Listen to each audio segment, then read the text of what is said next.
a significant factor in deciding everything, from family ties and cultural traditions to educational and economic opportunities. Dalits, people who are on the lowest rung of the caste system, constitute almost 1/5 of India's population of 1.3 billion.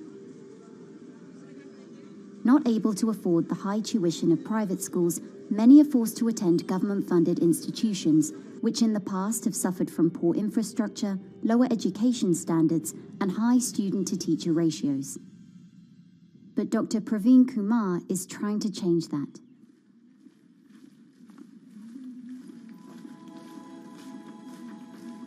I am currently working as head of Telangana Social Welfare Residential Schools. So totally above 400 schools I manage. These are all resident. Hello traders, how are you doing today? I'm going to place an order to buy Bitcoin. The price I'm looking to buy, 29,744.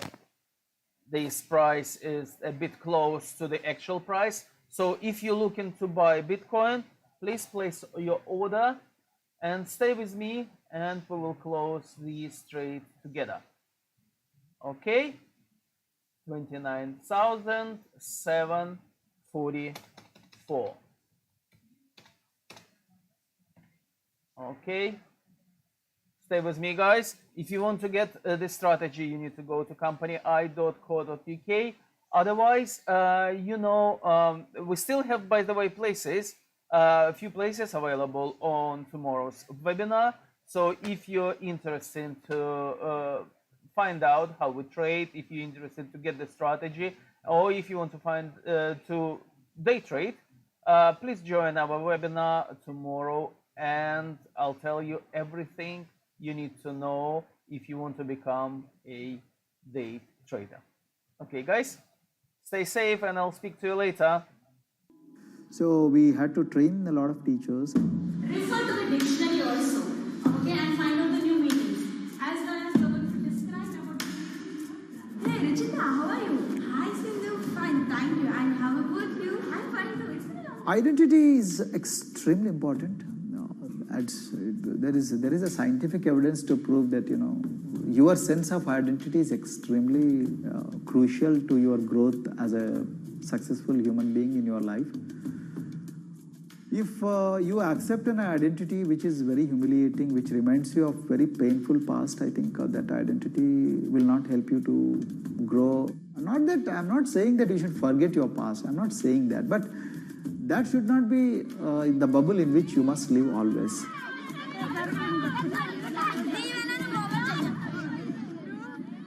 Swaros is an alternative identity. S stands for state, W stands for welfare, Aero, SW, and then Aero is Swero. So the idea is your dreams have to be skybound. So that is what we are trying to achieve by changing the identities. Like, you say, I'm a Swero and I aim to be a doctor. I am a Swero, I aim to be a top-notch engineer. I am a Swero, I aim to be a top bureaucrat of this country. I'm a Swero, I want to be a very good actor or a musician in this world. So these are the positive images that are associated with the identity.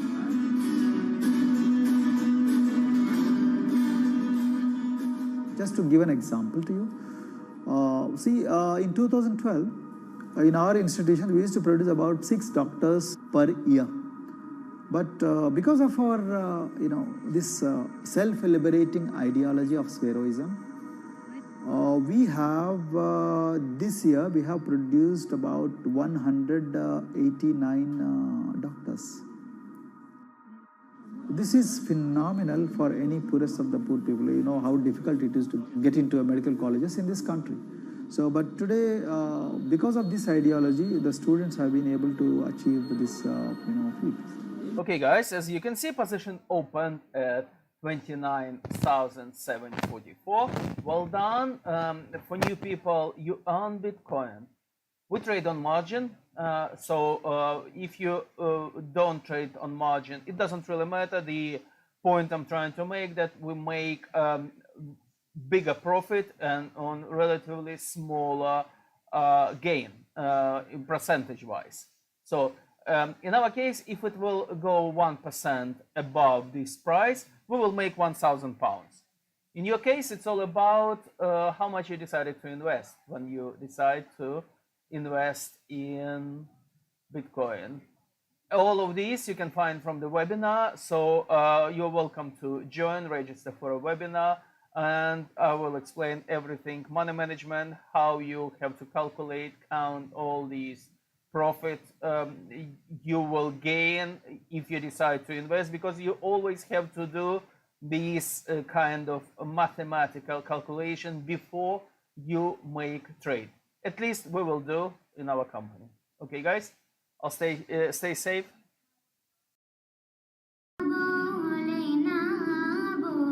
Similarly, the games. We have so many coaching academy. We have boxing academy, we have wrestling academy, we have handball academy. So we have, kabaddi, that the traditional Indian sport. We have golf. We have introduced the golf also. Like golf is generally played by so-called rich people, but today even poorest of the poor people also are being trained in golf in our schools. So our intention has been to give all 360 degrees, type of opportunities to the students, so that whoever is interested in whatever activity, they can go and then do it. Break the barriers, break the fence, at least mentally, because poor people have been programmed to be victims, programmed to be subjugated, programmed to be on the margins, always, programmed to feel inferior. We wanted to change all that. There are certain games which are exclusive to rich people. There are certain languages which are exclusive to middle class and upper middle class in this country. To put it in one word, the sole aim of introducing all these co-curricular activities is to break the stereotypes which are recklessly imposed on these people. Their stereotypes Dr. Kumar knows all too well. Born a Dalit, his grandparents were labourers and access to the village well was restricted. Dr. Kumar credits his parents' belief in the power of education with helping him realise his aspirations. He went on to join the Indian Police Service, attended Harvard University, and then began pursuing educational reforms back home. I attribute whatever I am today, it's to my mother primarily. They educated me in the village, although there were no good schools. So then I stayed in social welfare hostels, the hostels which are managed by government for the poorest of the poor kids. I passed with reasonably good grades. Then I went to university, and then I faced worst form of discrimination in the universities. Like there were in those days I'm talking about. So the bathrooms and the toilets were exclusively meant for scheduled castes and scheduled tribes. We used to fight discrimination on one hand, and then again try to excel in academics day in and day out. So that's how I came to education, because I deeply believe that education is the only important weapon that can really place the poorest of the poor people from a very victimhood orbit to a prosperous orbit. I think in future this is going to be a game changer for the marginalized in this country.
If you look at a thermal image of a city and then compare that to a map of vegetation, you'll find that where there's greenery, the temperature is lower.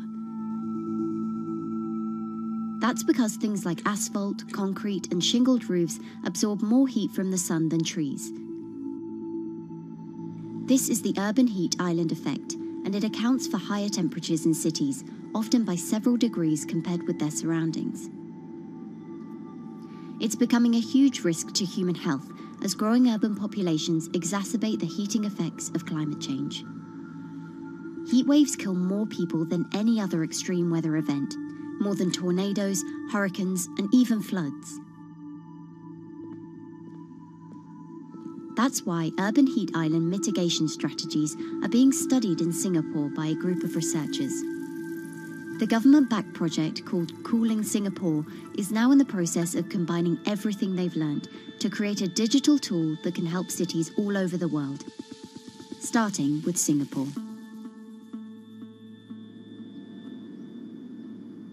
In Singapore, close to the equator, temperatures regularly rise above 32 degrees Celsius or 90 degrees Fahrenheit. And the city structures only make it worse. And that is also the case for Singapore, which is basically a concrete jungle, more urbanized, more developed city. And even in Singapore, what you have is a situation whereby there's a temperature difference of 7 degrees Celsius between the more urbanized and the more rural areas. The government has taken drastic steps to keep temperatures down. This is Gardens by the Bay, an award-winning park, and inside this greenhouse is a pleasant 24 degrees. That's because the dome, along with 24 nearby towers full of thousands of people, is chilled by what's probably the world's largest underground district cooling system. It uses a large central plant that cools water and then pipes it into banks, residential towers, an exhibition centre, shopping malls, and the city's iconic Marina Bay Sands hotel and casino complex. So one of the biggest perks of using this system for the buildings is that they can save 40% in terms of electricity usage compared to your traditional air conditioners. And with Singapore relying on natural gas for most of its power, this new system means emission savings equivalent to removing 10,000 cars from the city's roads. That has big implications for the rest of the world. If things stay as they are, more than a third of the world's electricity could end up being used to cool buildings and vehicles by 2050. As the world gets hotter, gets warmer, there is a greater need for air conditioning and as well as refrigerators, for instance. And the more people are buying these household appliances, the more energy usage they use, and they release heat more, and that then exacerbates climate change. It's a vicious circle. And so since 2017, researchers at Cooling Singapore have been identifying design solutions that reduce our need for so much cool air in the first place. One thing many cities have in common, and that's the importance of vegetation. That's a very important measure to mitigate the urban heat because of the shading effect, of course, and the psychological effects of the vegetation, and also because of the possible evaporative cooling effect of the vegetation. Vegetation can be, of course, on the ground floor in form of trees and shrubs, and you can walk under them. This is the so-called canopy layer that the vegetation forms above us. But vegetation can also go up the facades of buildings, and it can go to the roof of the buildings. Luckily, Singapore has been striving for the garden city feel for quite some time. It was a vision initially introduced by then Prime Minister Lee Kuan Yew in 1967 to make life more pleasant for people. And today, Singapore is one of the world's greenest cities in terms of urban vegetation. Kampung Admiralty, a community centre that contains health facilities and social spaces, now provides more green space than the plot of land it was originally built on. It's topped by a roofscape of staggered terraces covered in local plants, which functions as a community park. And a village green in the centre that contains farm plots for residents to tend to. Park Royal on Pickering was designed as a hotel in a garden that doubled the green growing potential of its site. There's now 15,000 metres of sky gardens, reflecting pools, waterfalls, planted terraces and green walls. And the government has big plans as well. Singapore actually has a plan to plant 1 million trees and add more green spaces over the next 10 years. It is actually a mix of wanting to reduce the urban heat island effect, but on the other hand is also to get the people to be more connected to nature. But it's not enough. The city-state has still been warming twice as quickly as the world average over the past 6 decades. That's why Cooling Singapore has developed a catalogue of other potential heat mitigation measures. When you try to mitigate the urban heat island effect in a city or in any building, in a village as well, the first place to start is by shading of the windows. You have to keep areas clear so that the wind can move through it. Water of a certain depth can act as a very good thermal buffer. If you have to construct heavy buildings such as high-rises, at least you can make the surface, the facade, less heavy, and you can protect it from direct sun penetration. We have to make sure that no combustion engines will be in the city in the middle, in the medium to long-term range. So ideally, the electricity production is outside of the city, and you bring just the clean electricity into the city. You can at least minimize the use of energy in the city, and you can start to slowly convert the roofs, the facades of the city into production areas for renewable energy. In Singapore, unfortunately, this is a limited option, but in the long run, it could produce up to 20-25% of the energy, of the electricity needed in Singapore if all the roofs and the areas in the buildings, on the facades would be used to do that. With so many different ideas, Cooling Singapore is also designing a virtual model of the city to test them out. It's called a Digital Urban Climate Twin, or DUCT, that will calculate how each element of the city's design will impact the urban heat island effect. That means we model not only the geometry of the buildings digitally, but also we model the transportation, the insulation, the temperature, the radiation coming from the sun, the weather, the local climate, the even very, very microclimate of the city, the water, the movement of people in the city. We can invent scenarios, we can design scenarios, test them before we actually build them, and if they test very well and we are sure that they will function, then we can start to build them and put them into reality.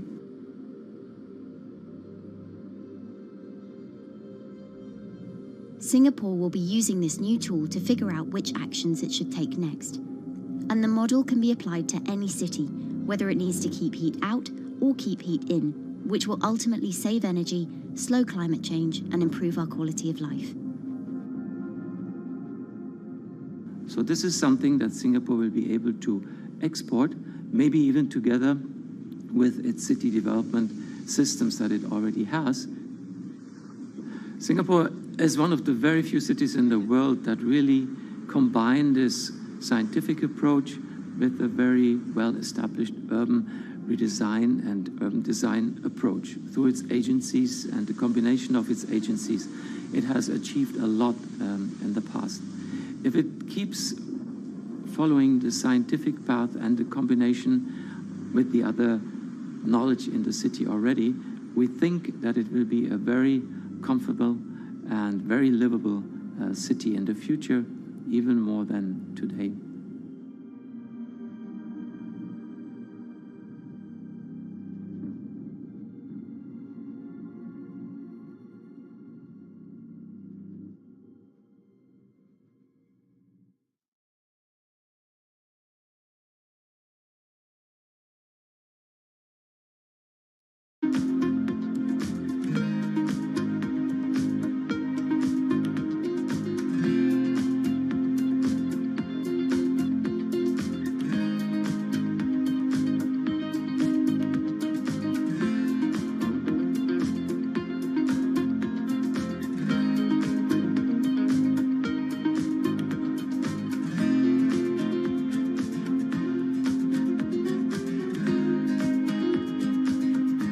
Times are tough. Jobs are scarce. It's risky to be outside and around others. Seems like there's very few ways to make extra money during a pandemic. So I guess I'll just hunker down and binge social media until this all blows over. Wait, don't these people make money? How do these people make money?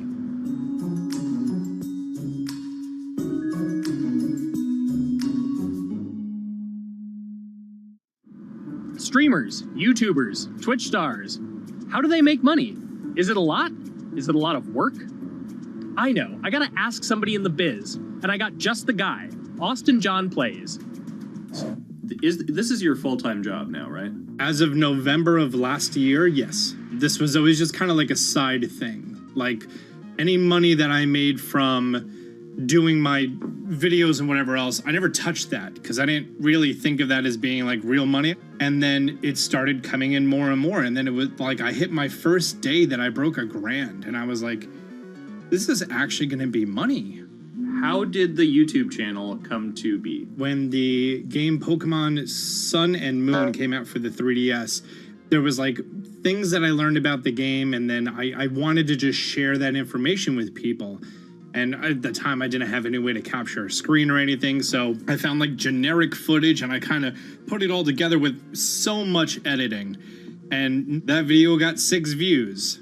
And then 2 days later, I made another one. And that one got 12 views. And then I just started pumping out more and more content, and people were like, this guy knows what he's talking about. It really just started building on top of itself, and then it was like, my channel really focuses on tips and tricks. So I play a straight 18 hours, and I'll finish the game or get to about the 40-hour mark, and then I'll make my first video. While I'm going through, I have a giant notepad and just scribbles everywhere, and I make these notes of like the things that stumped me, so I know the things that may stump other people.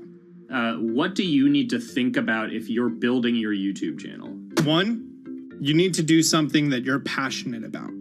Not that you like, not that you think you're gonna make money on, something you're passionate about. The other thing is something that other people are passionate about. It holds a special place to them. And third is, it needs to be something that people are gonna seek out information on. In order to enter into the marketplace, you either need to be better than everyone else, you either need to be faster than everyone else, or you need to be more accessible than everyone else. And you can't be more accessible because it's already on the platform. Granted, if you understand how the algorithm works, which is very similar to Google Analytics, then yeah, you can have a little bit of a head start. But if you're not doing it faster, and if you're not doing it better than everyone else, then why should anyone watch your channel? So my income as a YouTuber kind of breaks down to 3 different ways. 1, which is the bulk of it, which is ad revenue. Whenever you go and you watch a video and then there's an ad and then you wait 5 seconds and you hit the bottom right corner and then you go on to the next video, or a non-skippable ad, or the video starts immediately, you get the little banner ad at the bottom, or if you scroll down from the video, the first thing that shows there is an ad. Those are the 4 different types of ads that can appear on every single YouTube video. And all of them pay a certain amount. It varies on lots of things, like the country of the person who posts it, the country of the person who watches it, the time of year, where you are in the quarter, if there's anything going on with a reduction in ad revenue. Like, great example, COVID-19, companies weren't spending as much on advertising. So because of that, CPM went down. CPM stands for click per thousand. I'm using the Roman numeral for 1,000. And that means that for every 1,000 views, you get a certain amount of money. Now, on low ads, when I first started off, my CPM was 30 cents. So every 1,000 views, I made 30 cents. But then once I signed with an MCN and I started making more quality content and more engaging content, some of my better videos and certain times of the year, I can see CPMs as high as $12 to $14. And there's a big fluctuation between, you know, if I post a video when there's no ads being spent, like January and February, that's the reason a lot of your favorite YouTubers and also TV shows don't post new videos in that time of year because ad rates are down. Why are they going to make content then? Instead, you're recording and you're bulking up for when ad revenue is higher. The second way that a YouTuber makes income is support, crowdfunding, things like that. When I first started off, Patreon was really the only option, but then they started rolling out supporters and members for YouTube channels. So whenever I have a live stream, you can click a button and then you can become a member, and then you get special icons next to your name. I believe they're called badges. Or on any video, you can hit the join button, and that helps support the channel. And then the third aspect of that would be merch. And for me, my merch has been somewhat basic. In fact, I'm wearing one of my t-shirts from last year right now. You have to endure the times that your first video gets 6 views, that you post it on Reddit and they say, shut up, and then an auto mod bans you. You have to go through that, because until you go through that and you discover why you're doing it, you're not doing it for other people, you're doing it for yourself. If you're not loving what you do, then it's not worth it. Huh. So make a channel about something that I'm passionate about. Oh, sweet. I guess I can make the channel about that.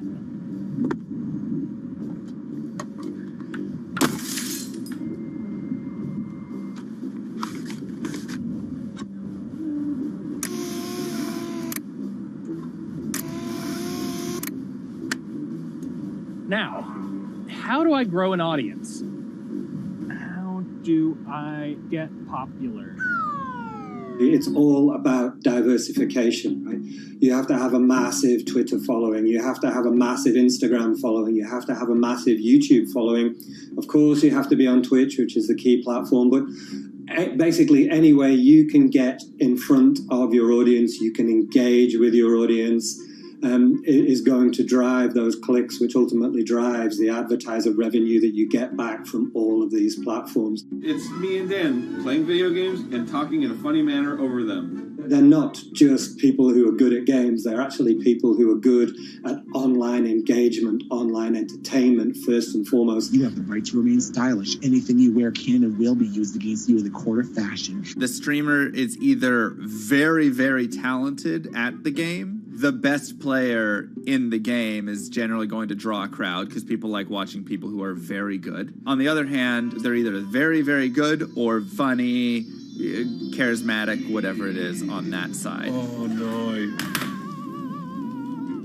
You know, it becomes more of a show where they talk about other things outside of the gaming world, and gaming becomes really just a backdrop and an excuse to engage with that audience. There were those weird, like, Ronald McDonald, like, straight to VHS movies. You remember those? I'm personable, I'm chatty. I would kind of, you know, when boring things were happening in the game, I would ramble on about, you know, movies I'd watched or books I'd read and, you know, or conversations I'd had and stuff like that. And so I think being personable was a big part of that.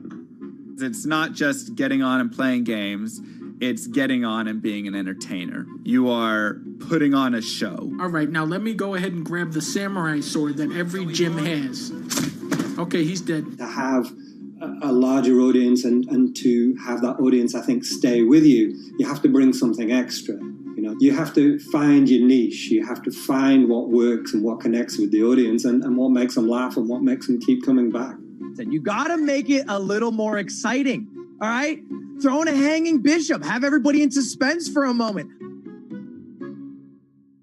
I think the real most important thing is to just get used to being on camera. Like in any sort of performance thing, is get used to talking on camera. You know, my first few videos were terrible, but because I sat down and did it for 6 to 8 hours a day, I just got used to talking and I got over that uncomfortable hump. If you go into Twitch purely with the expectation that you're going to make money, make a job out of it, have all this growth, and it's going to be great, you're probably going to burn out prior to getting to that point because there's very little payoff for a long time, right? Like multiple years generally before you really start to see a payoff. And so, you know, those first few times you're streaming, nobody is there. One person shows up every 30 minutes, says hi, maybe, and leaves, right? Like, it's very discouraging, I think, for a lot of people. And so you have to be there just loving it. You have to love talking to yourself when nobody is around. You have to love just the game that you're playing, all of that stuff, because it takes a while, and I think a majority of people burn out prior to getting to the like profitable point of it. And there you have it. My very own YouTube, Twitch, Discord, and streaming channels all ready to go live. It's a veritable social media ecosystem just on the verge of thriving. So, don't forget to smash like and subscribe, and visit my Patreon for perks. Also, go to my merch page. And one last thing, stay cool, my friends.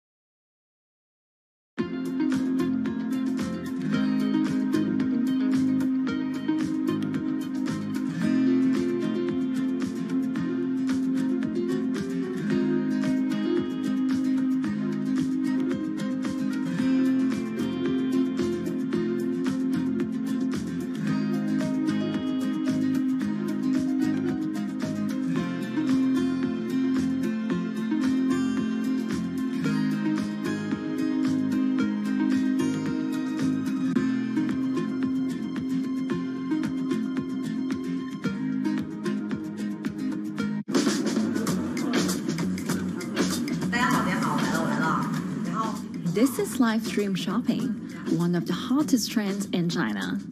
Every night, tens of millions of people watch live shows hosted by influencers like Via and buy the products they recommend. On e-commerce and social apps like Taobao and Douyin, the sister app of TikTok. 我觉得已经改变了大家的购物的方式。其实各种各样的产品，哪怕你不买，你也可以来看。当然，你看了，你就有可能会买。It's not about, only shopping. It's about the experience. It's about having fun. You got to see 3D. You got to see in some kind of action. It's almost like a theater act. The internet craze has taken over China. By the end of 2020, the country had almost 400 million live stream shopping users. China's live stream e-commerce market has also grown dramatically, with an estimated value of $161 billion in 2020. It's becoming popular outside China as well. So, is live streaming the future of shopping?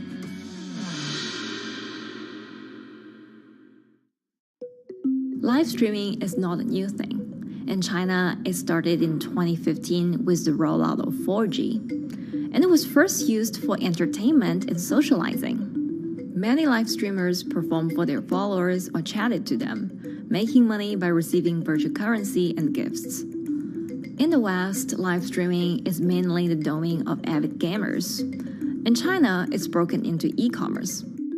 China actually has a very big e-commerce empire, so it uses these super apps, what we call that you have payment, you have search of information, you have recommendation system, and you have huge amount of goods available on the platform, and as well as a lot of consumers. So with this advantage, they merge these features of live streaming to make the influencers actually sell goods. Here is a perfect choice: nice neutrals, beautiful print, nothing overwhelming, and the warmth and comfort of flannel.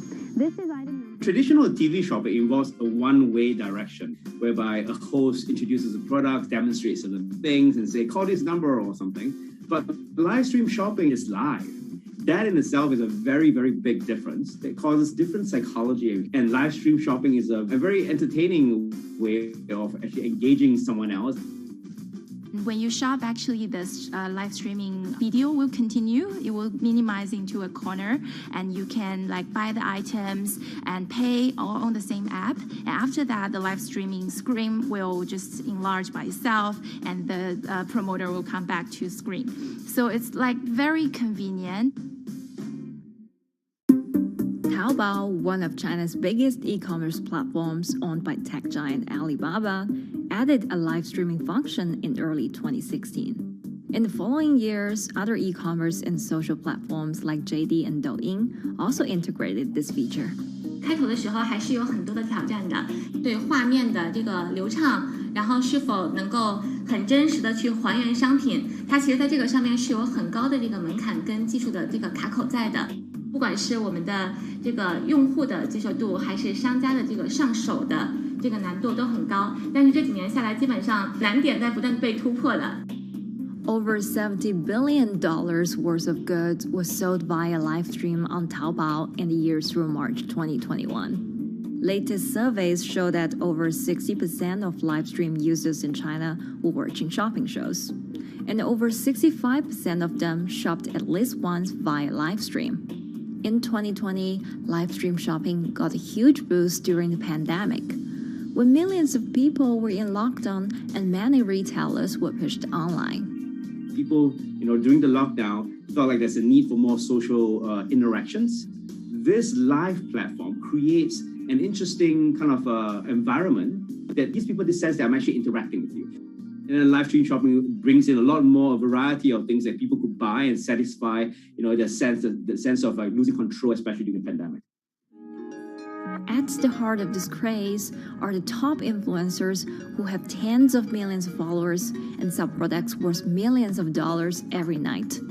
They often use their star power to get bargains from retailers, which in turn boosts their own sales and influence. So if you think about China's live streaming, you have to know the king and queen of the influencers. The queen of live streaming, Via, she is actually having the biggest viewership and the biggest sales volume for a long time on Taobao platform. She can sell everything from like Gucci sunglasses, lipsticks, homes and cars.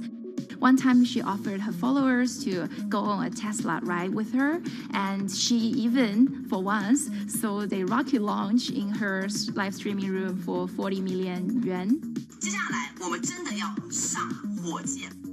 The king will be Li Jiaqi, more widely known as Lipstick's brother. He used to be a cosmetic sales before he turned into live streaming e-commerce, and he knows a lot about the cosmetics. So he's the one that will actually put the lipsticks on himself when he's on the show.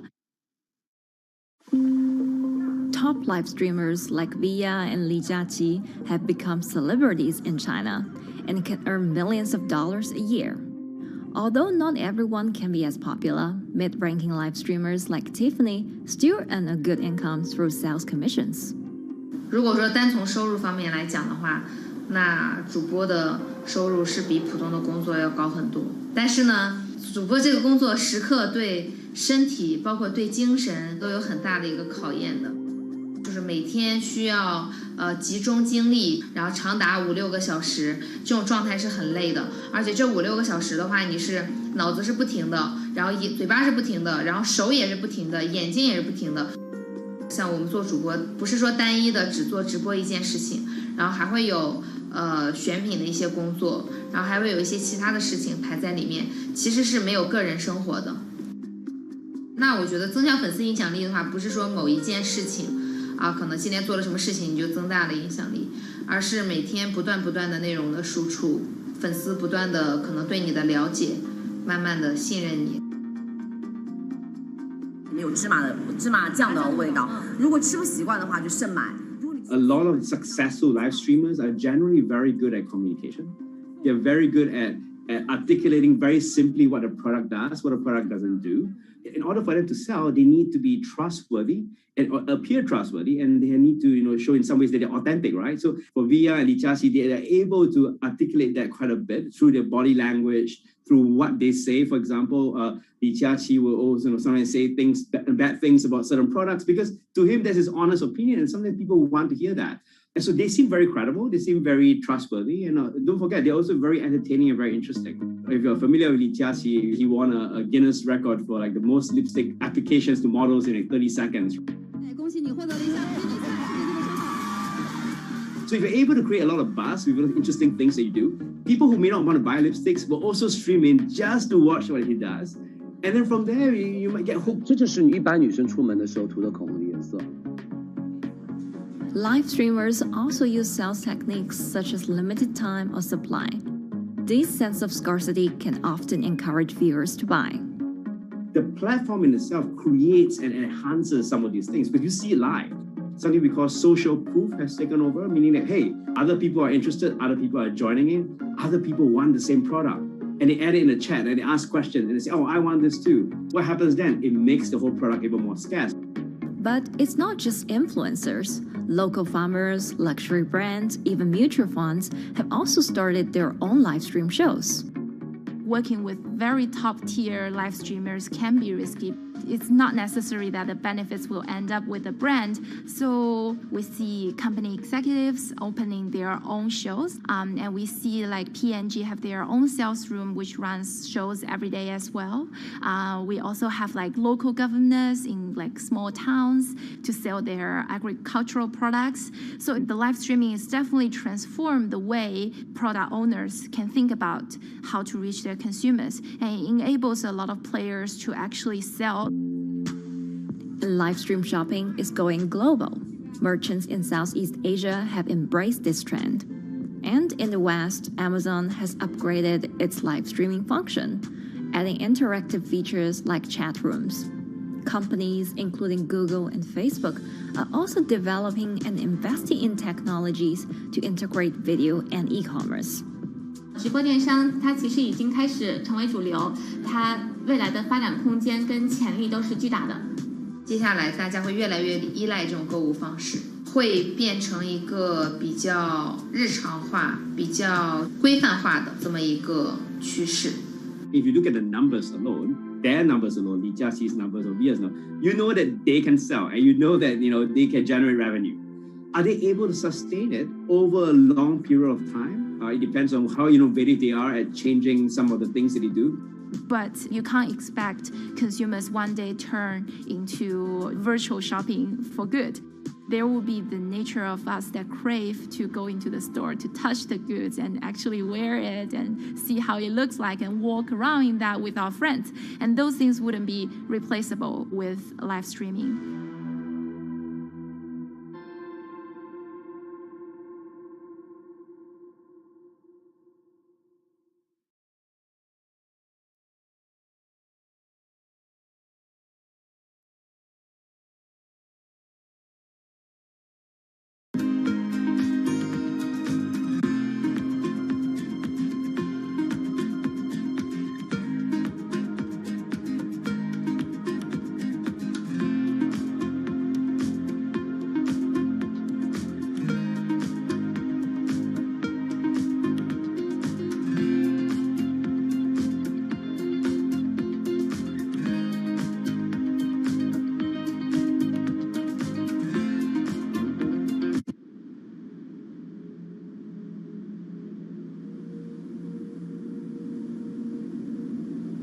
You could imagine that the oceans are actually the largest battery.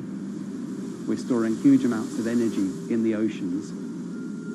The wave motion can be very deep. It can extend down several hundred meters. And once it gets to the near shore, from about 50 meters, the whole water column is moving backwards and forwards. As we search for ways to reduce our reliance on fossil fuels, some are looking to a largely untapped potential source of renewable energy. In theory, waves off the coast of the United States alone could generate over 2 trillion kilowatt-hours of electricity a year, enough to power more than half of the country. Waves intensify and subside not as quickly as the wind, and that means that it can produce a smoother power generation curve. One of the potential advantages of wave energy is that it could act as a complementary source of power compared to other renewables on the grid if it were to be scaled up to commercial scale.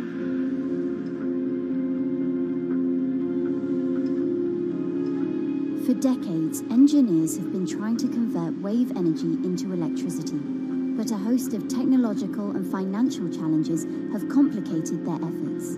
In the years from around 2006 to 2015, there were a spate of bankruptcies in the sector, and this was largely because of a lack of kind of continuous proven projects out at sea with reliable electricity generation.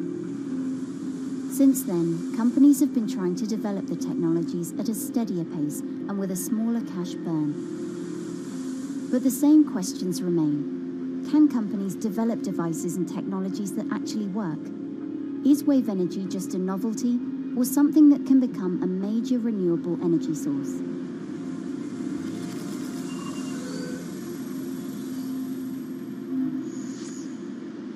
the sea is a very challenging environment within which to operate a power project. So seawater is corrosive and conditions are very rough. So this means that power projects don't have a very long lifetime, and it increases operating and maintenance costs. Partly because of that, many early wave energy projects hit rough waters, such as the Palamas Wave Energy Converter in Portugal and the Isla Limpet project in Scotland. But that hasn't stopped others from trying. Companies are focused on testing projects out at sea, proving their durability, trying to raise capital and bring down cost. The sector hasn't really converged around one single technology design, and companies are kind of undecided about which design works best.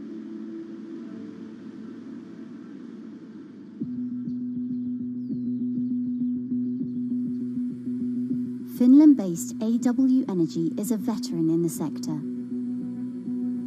The first proof of concept of the company's device was made in the 90s after diver Rauno Koivusaari observed the strong back-and-forth movement of a hatch cover in a shipwreck in the Baltic Sea.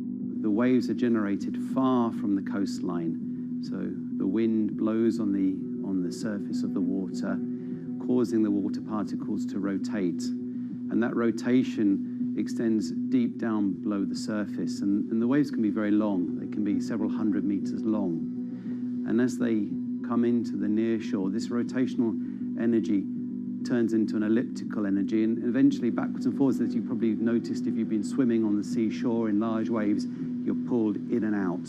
That's the energy that we're extracting. There's a sweet spot where we deploy, so around 10 to 15 meters of water depth. That's where there's still strong wave energy coming in. After years of research, prototyping and testing, the company has deployed Wave Roller, a 350 kilowatt device in the waters of Portugal. Wave Roller has an 18-meter wide and 10-meter high steel panel fixed to the seabed via a floatable foundation. The panel moves back and forth with the waves, capturing the energy. It's submerged in the depth of 15 meters, so it's protected from the extreme waves. We generate electricity by capturing the movement with hydraulic circuitry in a machine room underneath the surface. That hydraulic energy we turn to electricity with hydraulic accumulators and hydraulic motors, and also a generator. The Wave Roller has survived large waves at sea for over a year and delivered electricity via an underwater cable to the grid in Portugal. Meanwhile, the company has won a €2.5 million grant to work on an upgraded version of the Wave Roller, aiming to increase the electricity generation capacity to 1 megawatt.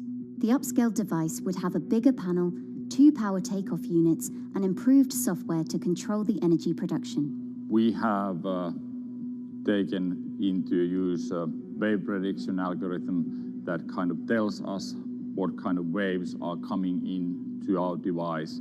That gives us few seconds to prepare for capturing more energy, and the difference in that is significant. Our future plans are to deliver technology around the world. So I'm hoping we can be working on delivering technology to projects in Asia and also in the American continent as well.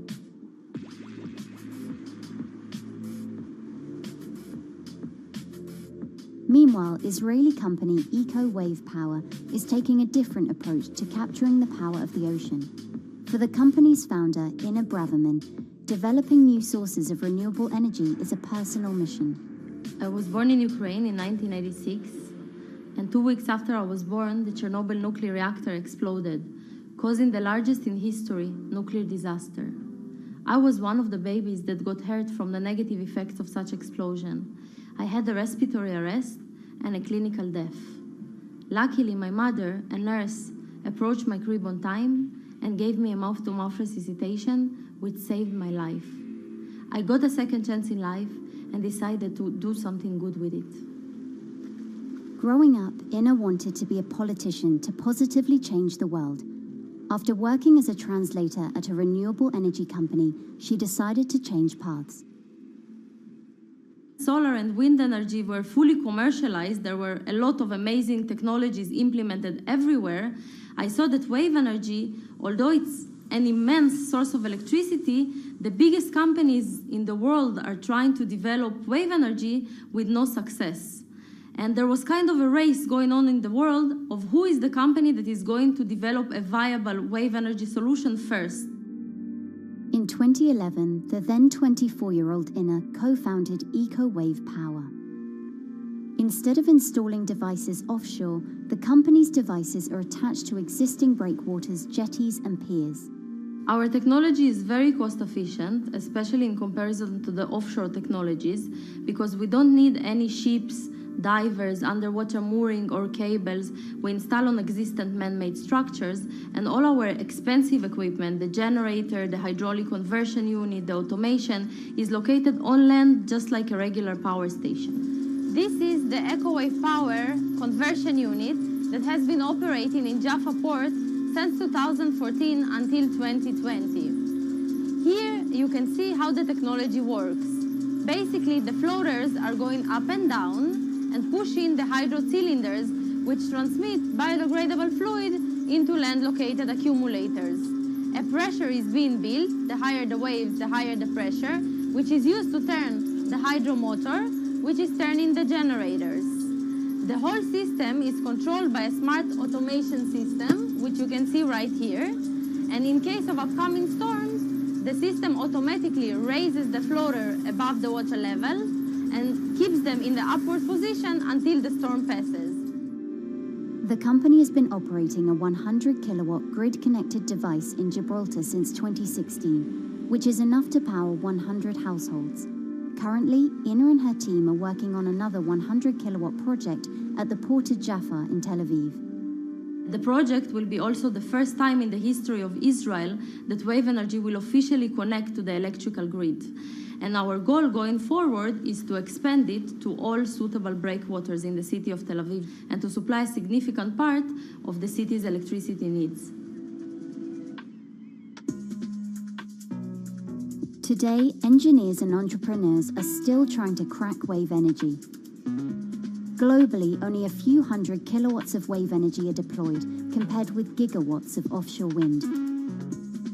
But the field has come a long way in recent years, and with the right engineering solutions, this new power source could eventually become competitive with more mature renewables like solar and wind. I would have a lot more confidence in the success of wave energy companies today as opposed to like 20 years ago. But in the next few years, or maybe the next couple of decades, it will be more likely to be used in remote locations like islands that are otherwise dependent on expensive diesel power, or out at sea on gas decommissioning rigs, or for powering underwater autonomous vehicles. So definitely, wave energy can compete with other renewable energy sources, but I personally believe that this is not a competition. In order to have a 100% renewable energy friendly world, we need all renewable energy sources to work together.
Who are all these people from? Who are all these people from?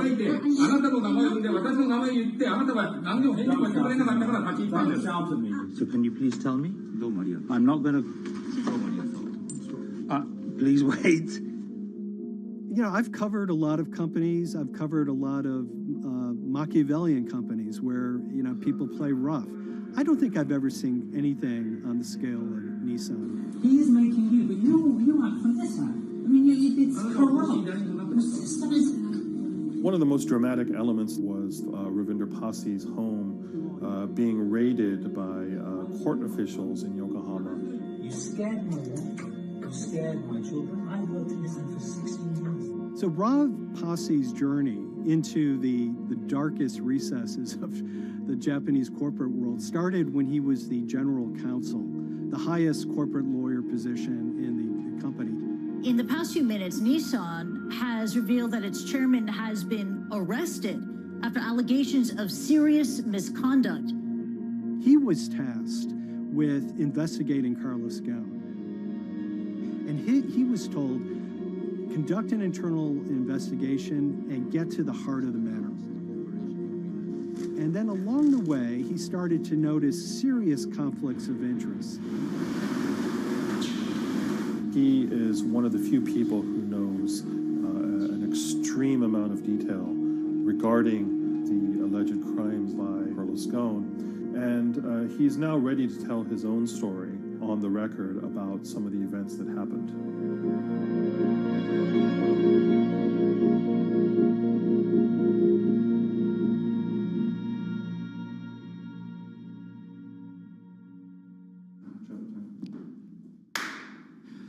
My name is Ravinder Passi. I'm the former Global General Counsel of Nissan Motor Co. Limited. And you could say, yes, I had a front row seat in terms of what was going on.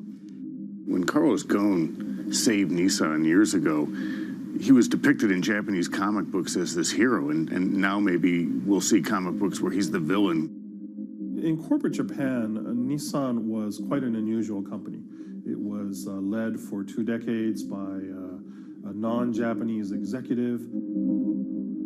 Well, Carlos Ghosn was a hero in the Japanese business world. If you had a global business celebrity in Japan and worldwide, it was definitely Carlos Ghosn. In a country with few foreigners at the top, he stood out. But over the years, he saved Nissan from bankruptcy, allied with Renault and Mitsubishi, and turned the alliance into one of the most competitive in the world. Yet as the years went on, you know, I think his ambitions changed a little bit. He started thinking about legacy plays, and one of them was to really tighten the alliance between Renault and Japan. And unbeknownst to him, there was a contingent of senior Nissan executives that were really felt threatened by that move. They really thought that they would lose complete control of the car company, and even in the government, there was probably a little bit of anxiety about a national champion in the auto industry falling under full-blown foreign control. Carlos Ghosn was an auto industry leader, respected by many in Japan. Now he's in jail. The arrest of Carlos Ghosn came completely out of the blue. This was in November of 2018. He was coming to Japan on Nissan's corporate jet for a regular executive meeting, and he was met on the tarmac by Japanese authorities who whisked him away to a jail and charged him with financial misconduct crimes. So what happened was that a power struggle ensued inside the company, and somewhere along the way, it was criminalized. By that I mean that there were allegations leveled at Carlos Ghosn about the way he reported his pay to Japanese authorities, the way he handled money inside the company, that in other contexts might have been a board action, might have been handled internally. A number of executives at Nissan decided to take this difference and take it over to the Tokyo prosecutor's office, and that unleashed a chain of events that would shake the entire auto industry. So after Carlos Ghosn was arrested, Nissan launched an internal investigation into the events that led up to his arrest. So Rav Pasi was tasked with investigating Carlos Ghosn, and he was told, get to the heart of the matter, find out what Carlos Ghosn did wrong and bring it to our shareholders. It's really complicated because you had various things coming out of the weeds. 2018, the investigation has started, and we become aware of matters in terms of conflicts, actions by certain individuals that cause some concern because things might not quite be what they seem. So in our story, we really took a close look at Harinada and his role in Carlos Ghosn's downfall. Harinada is one of the most fascinating figures inside Nissan. He's also a lawyer. He's originally Malaysian. Hello, Mr. Hadi. And he had a meteoric rise through the company and became very, very close to Carlos Ghosn and other top figures. He had a front row seat at all the major strategic deliberations at the company. And when he discovered that Carlos Ghosn, as his final legacy play, was going to tighten the relationship between Renault and Nissan, he made a decision to go against Carlos Ghosn. And he became one of the key figures that decided that Carlos Ghosn had to go.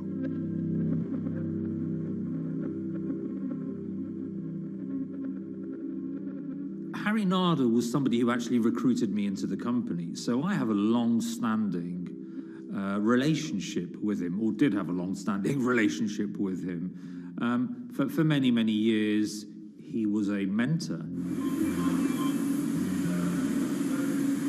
I had doubts about the credibility of the process right at the start. Harinada had a plea deal with the Tokyo prosecutors.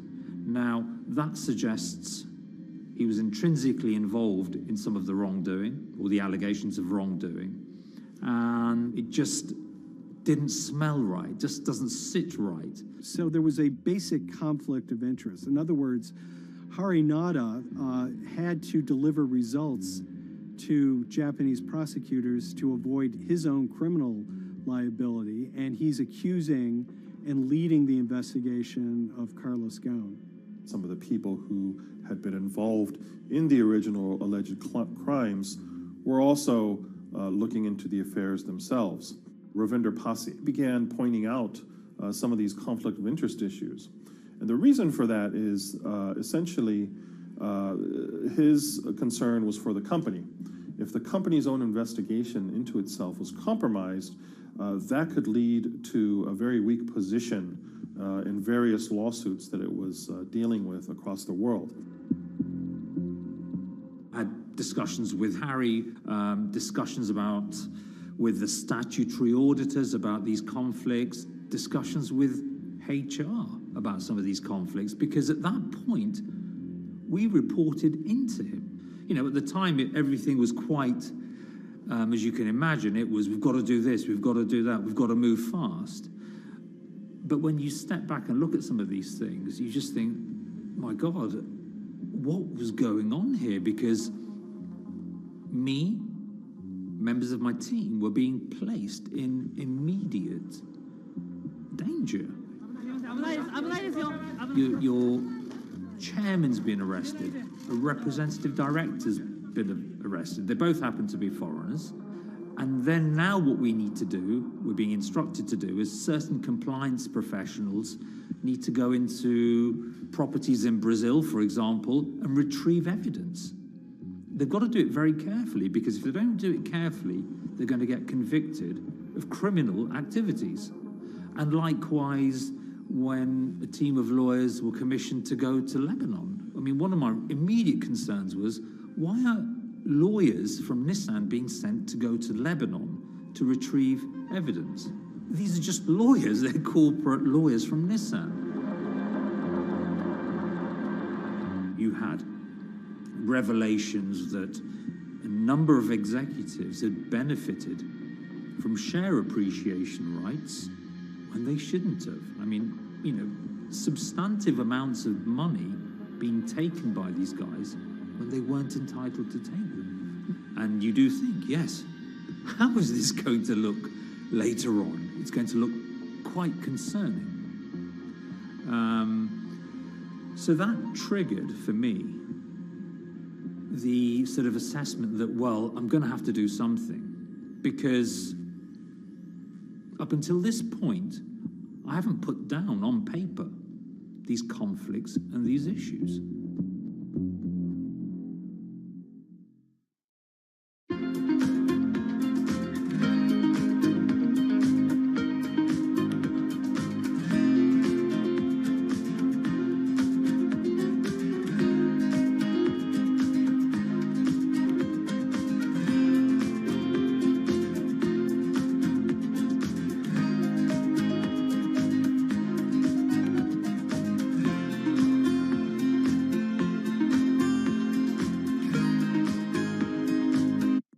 So Rav Pasi makes a fateful move. He writes this letter to the board listing every suspicion he has in great detail, backed up by evidence, backed up by memos, of why this internal investigation had serious problems.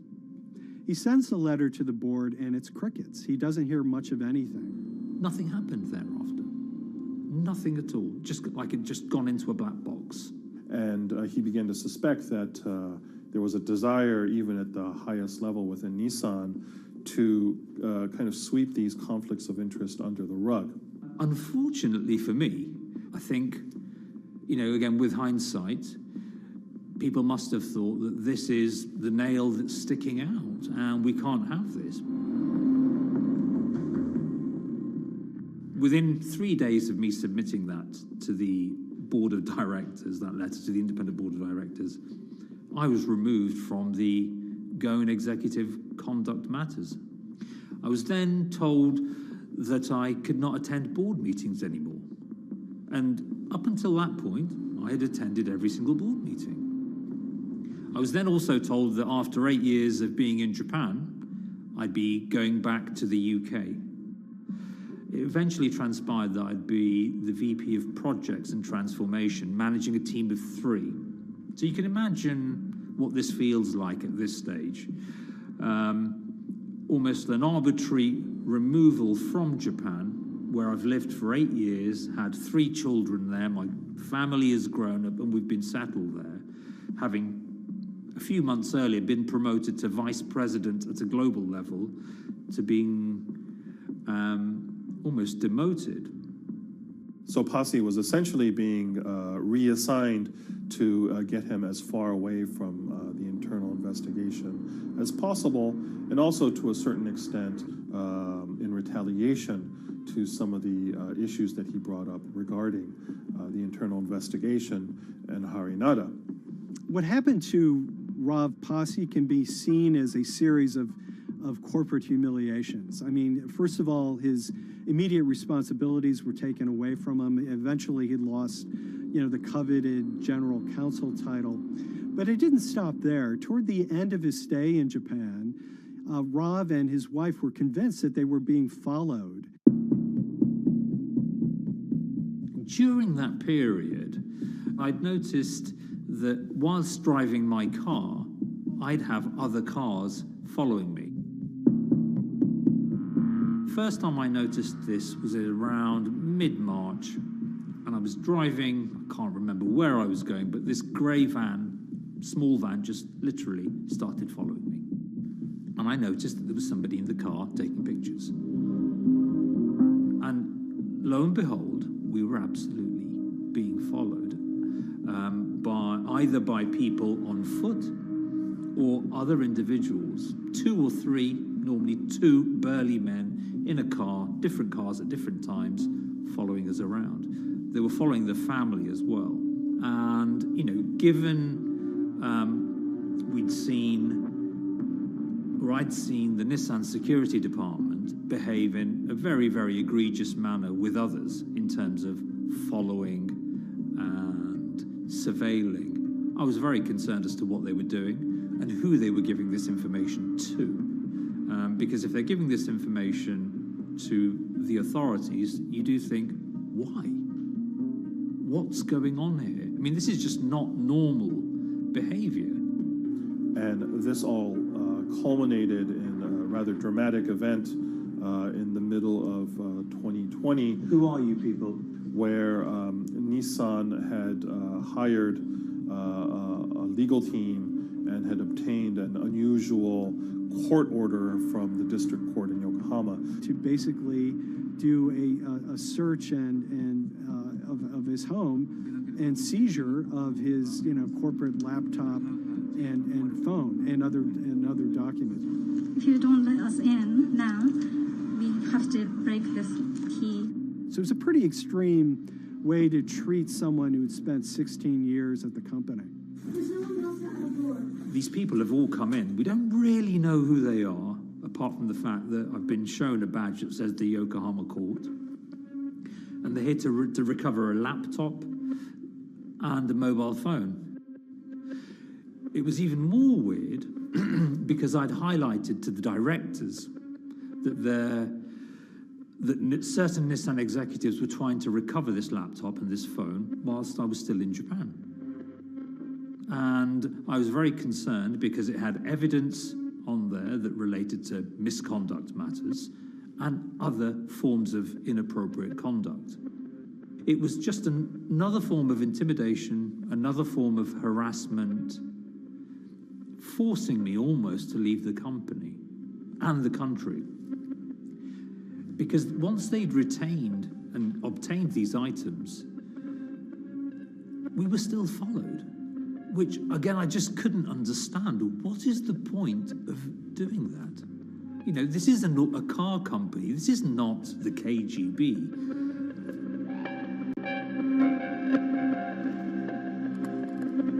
I think it's fair to say that Rav Pasi didn't have full battlefield awareness of all the intrigue going on at Nissan. I mean, Harinata is interesting because he's both charismatic and charming, and one of the most brutal corporate infighters one could ever run across. This is a confidential company email, right? You should not have this.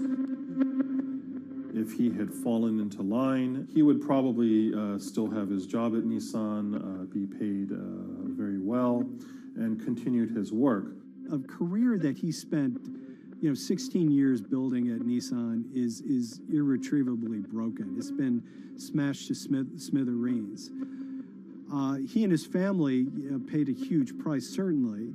But in terms of being able to sleep at night, I think, he's come out ahead. I highlighted issues to the highest levels of the company so that they could be dealt with appropriately by those in charge. There was no response to those, and there was retaliation against me. What's really profound, like absolutely profound, is that none of your colleagues, I mean people who you have known for years, forget it. Yeah. You're on your own. Yeah. And you got to be ready for that. You've got to be ready for that. If you take it on anyway.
This is the awful truth.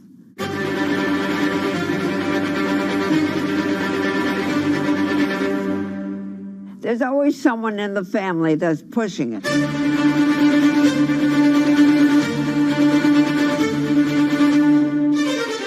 This lady does not deserve to be taken advantage of, especially at your age with your own grandchild. Yeah. My grandma is having to sue them. I'm testifying against them. Nobody's talking. They're one floor below right now. I get afraid to go on the elevator. It's sad that it had to devolve to this.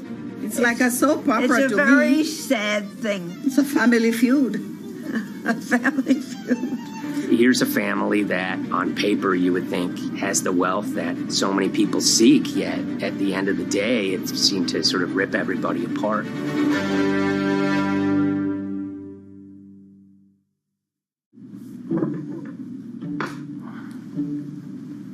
My name's Tom Schoenberg. I'm a senior reporter here at Bloomberg News, cover financial enforcement. I was approached by someone close to the Schottenstein family and asked whether or not I would be interested in writing about Beverly Schottenstein and this case that she had against J.P. Morgan. And it was immediately clear that there was a great story here to be told. So I started just, assembling all sorts of documents that the family made available to me. That included a diary that Beverly had begun writing when she started having suspicions about what was actually going on with her money. Beverly obtained her wealth from the Schottenstein kind of retail empire that has at times included Big Lots, Value City, American Eagle Outfitters, DSW Shoes. Beverly's husband died, and at which point they sold off their portion of the company, bringing them an enormous amount of wealth at around 1990. Estimates of her wealth were around $90 million. She, for many years, had that pool of money being managed by outside advisors. Her grandsons in the late 2000s had both graduated and were becoming financial advisors. She gave them a little bit to work with, and over time, her grandson, Evan, became the trustee of her entire estate. Managing sort of family money is not a conflict. In fact, some ways in wealth management, it's kind of how you get your start. It's kind of the seed that you need to sort of get going in the business. But Beverly started having suspicions that something was wrong probably in around 2016. Well, there were suspicious things, but taken separately without everyone talking about their own experiences, it was hard to really put it together. She had written a check to her caretaker, Dawn, that bounced. So she went down to her local Chase branch to sort of find out what was going on. She wasn't getting paper statements in the mail, so she asked them to print out a number of her statements having to do with her checking account and her credit card account. So we went to the bank and asked for the statements. And she got a whole year and going through all of them, page by page by page. And it was there she saw all sorts of charges that she said she didn't authorize or didn't know about. I was becoming very, very suspicious. I was starting to look in the money part, and that's what bothered me more when I saw that money was going. And I was not a big spender. Around the same time, Dawn, she starts noticing Beverly's son, who lived in the condominium below her, came up with Evan with a shredder and started grabbing papers in her office area, including some with J.P. Morgan letterhead, and just started sitting at the kitchen table just shredding documents over and over. Yeah, they came in one morning. They used to do it in the back. Through the back door, and they brought the shredder inside. And then they went in the drawers in the office and took out all the papers, and they started doing it. I was very suspicious because I know you don't go around and destroying papers. Beverly said that they had done this many times before. That's when she said to me, Dawn, I'm going to write my feelings in this black book. Diary. And it's a diary, and she started writing. Each day she would write a little at a time. Around the holidays of 2018, a package had arrived, a FedEx package, and in it were materials about a venture capital fund based out of the Cayman Islands. Dawn and some other family members take a look at this, and they see that Beverly is signed up for this fund to the tune of $5 million over the course of several years. And that was really the beginning of it. That was sort of the tip of the iceberg when it became obvious that something was going on, that my grandmother really wasn't aware of this fund. You know, Beverly started to panic. She got really upset and called, JP Morgan's headquarters in New York and asked for Jamie Dimon. She said she was told someone would call her back, but she says that never happened. She wrote a letter to Evan and Avi, and in there she laid out a number of things that were concerning her: unauthorized trading, the checking account. She had about $1 million worth of jewelry in a safe deposit box, and that her son Bobby had the key to that box, and that jewelry had gone missing. All this was kind of packaged in this, 5-page handwritten amendment to a will and trust. There's such an evolving narrative about why the jewelry was taken. The only truth we really know is that the jewelry is gone. But why it happened, there have been a lot of different stories. You just don't take your mother's wonderful things and hand it out. And they emailed that note to JP Morgan to seize all activity on her account. And it ended up setting off a firestorm after that. As soon as they got this email that there was a cease and desist and that she wanted to send her money and change brokerage firms, they were actually vacationing one floor below downstairs. They're there right now. The next day, Beverly's in her place. The granddaughter's still in her place visiting. Dawn is there, and up comes Bobby kind of barging through the door. And he's screaming about what was sent to the JP Morgan. They're now investigating now. And he's furious, takes his mother and sort of puts her into a chair, gets pen and paper, and she says physically forced her to write a retraction letter. They were pushing me around. It was a scary time. I was really afraid too. I had to take her to the doctor, and she did an x-ray because she was in so much pain. The locks had to be changed. The phone number had to be changed. I really thought we were going to have to hire guards to be outside just for protection. Oh, it was terrible. Horrible scene. Beverly brought her case before the Financial Industry Regulatory Authorities, usually known as FINRA. It took several months of hearings. She sees all sorts of transactions that's going on, hundreds of them that she claims that she never knew about, never authorized, but yet were logged in JP Morgan's files as having been direct requests from her. That included the sale of a large amount of Apple stock worth several $1 million, as well as all her stock in Big Lots. Over the course of their time with JP Morgan, Evan and Avi were making all sorts of trading on her account that was generating millions of dollars in commissions for themselves and the bank, yet she was not sort of getting any of the type of gains that you would expect sort of an $80 million account in a bullish market to be able to get. They issued a ruling entirely in her favor, finding that her grandsons, as well as JP Morgan, they were liable for violating their fiduciary duty, misrepresenting themselves, and they also found that the bank and her grandson, Evan, were liable for elder abuse.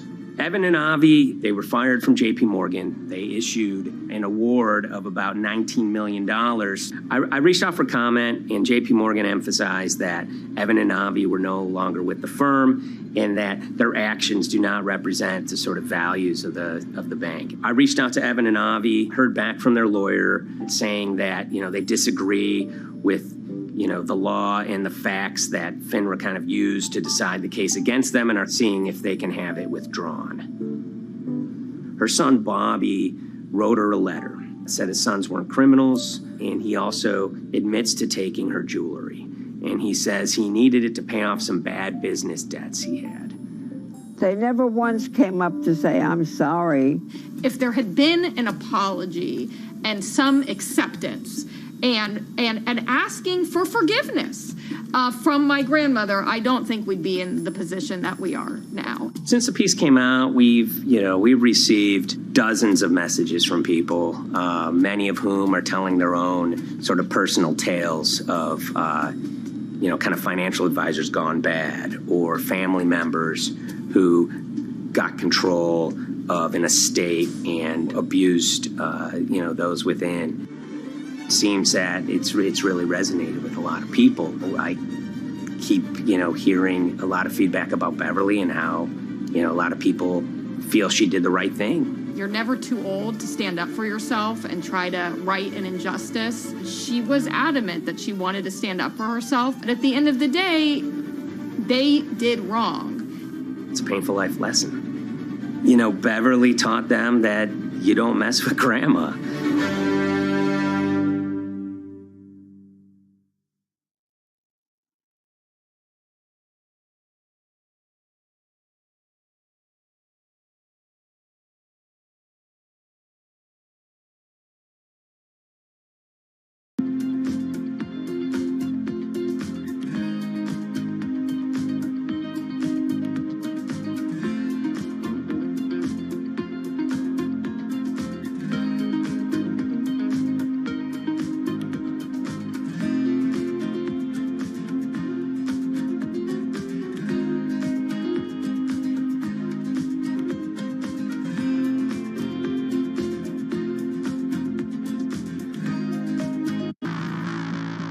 On April 20th, oil markets did something they never had before, and they crashed, went into negative territory and closed the day at minus $40. Meanwhile, in a place called Thaden Boyce in Essex, a group of 9 traders, led by a guy called Cuddles, made $660 million over the course of a couple of hours. The price of oil has collapsed to a record low.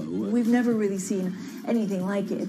WTI this morning down more than 35%. People maybe wouldn't have been so surprised if the oil price had fallen to zero, but the oil price went to minus 38. It went far lower than anyone had expected. And so lots of people in the market were saying, well, hang on, something else is going on here.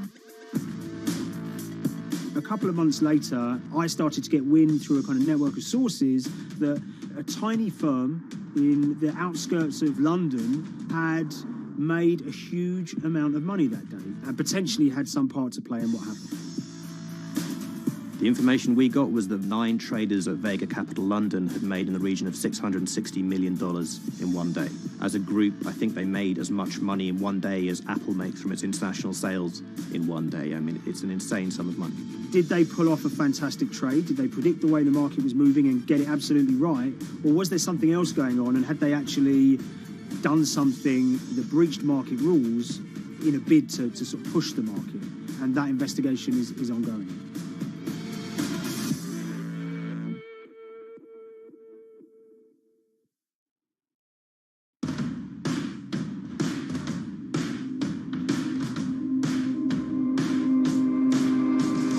So Paul Commins is a trader who cut his teeth in the pits in the 80s and 90s when everyone had a nickname. His was Cuddles.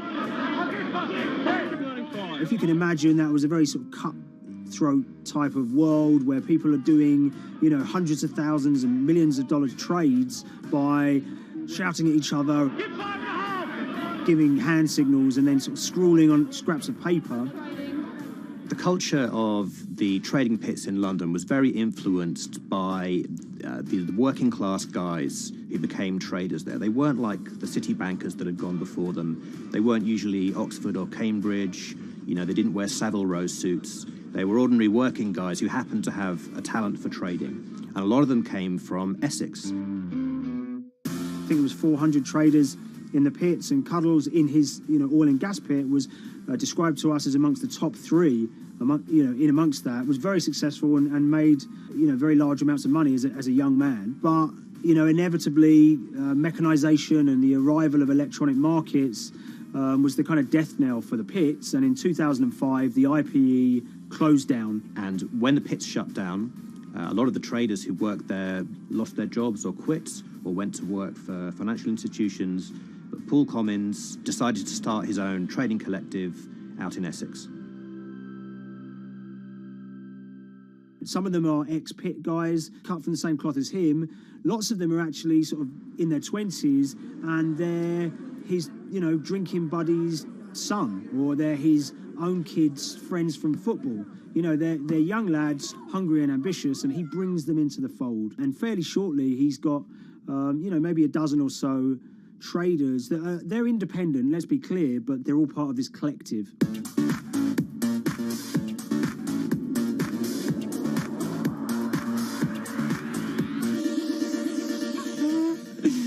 Yeah, I'll let Liam deal with Essex.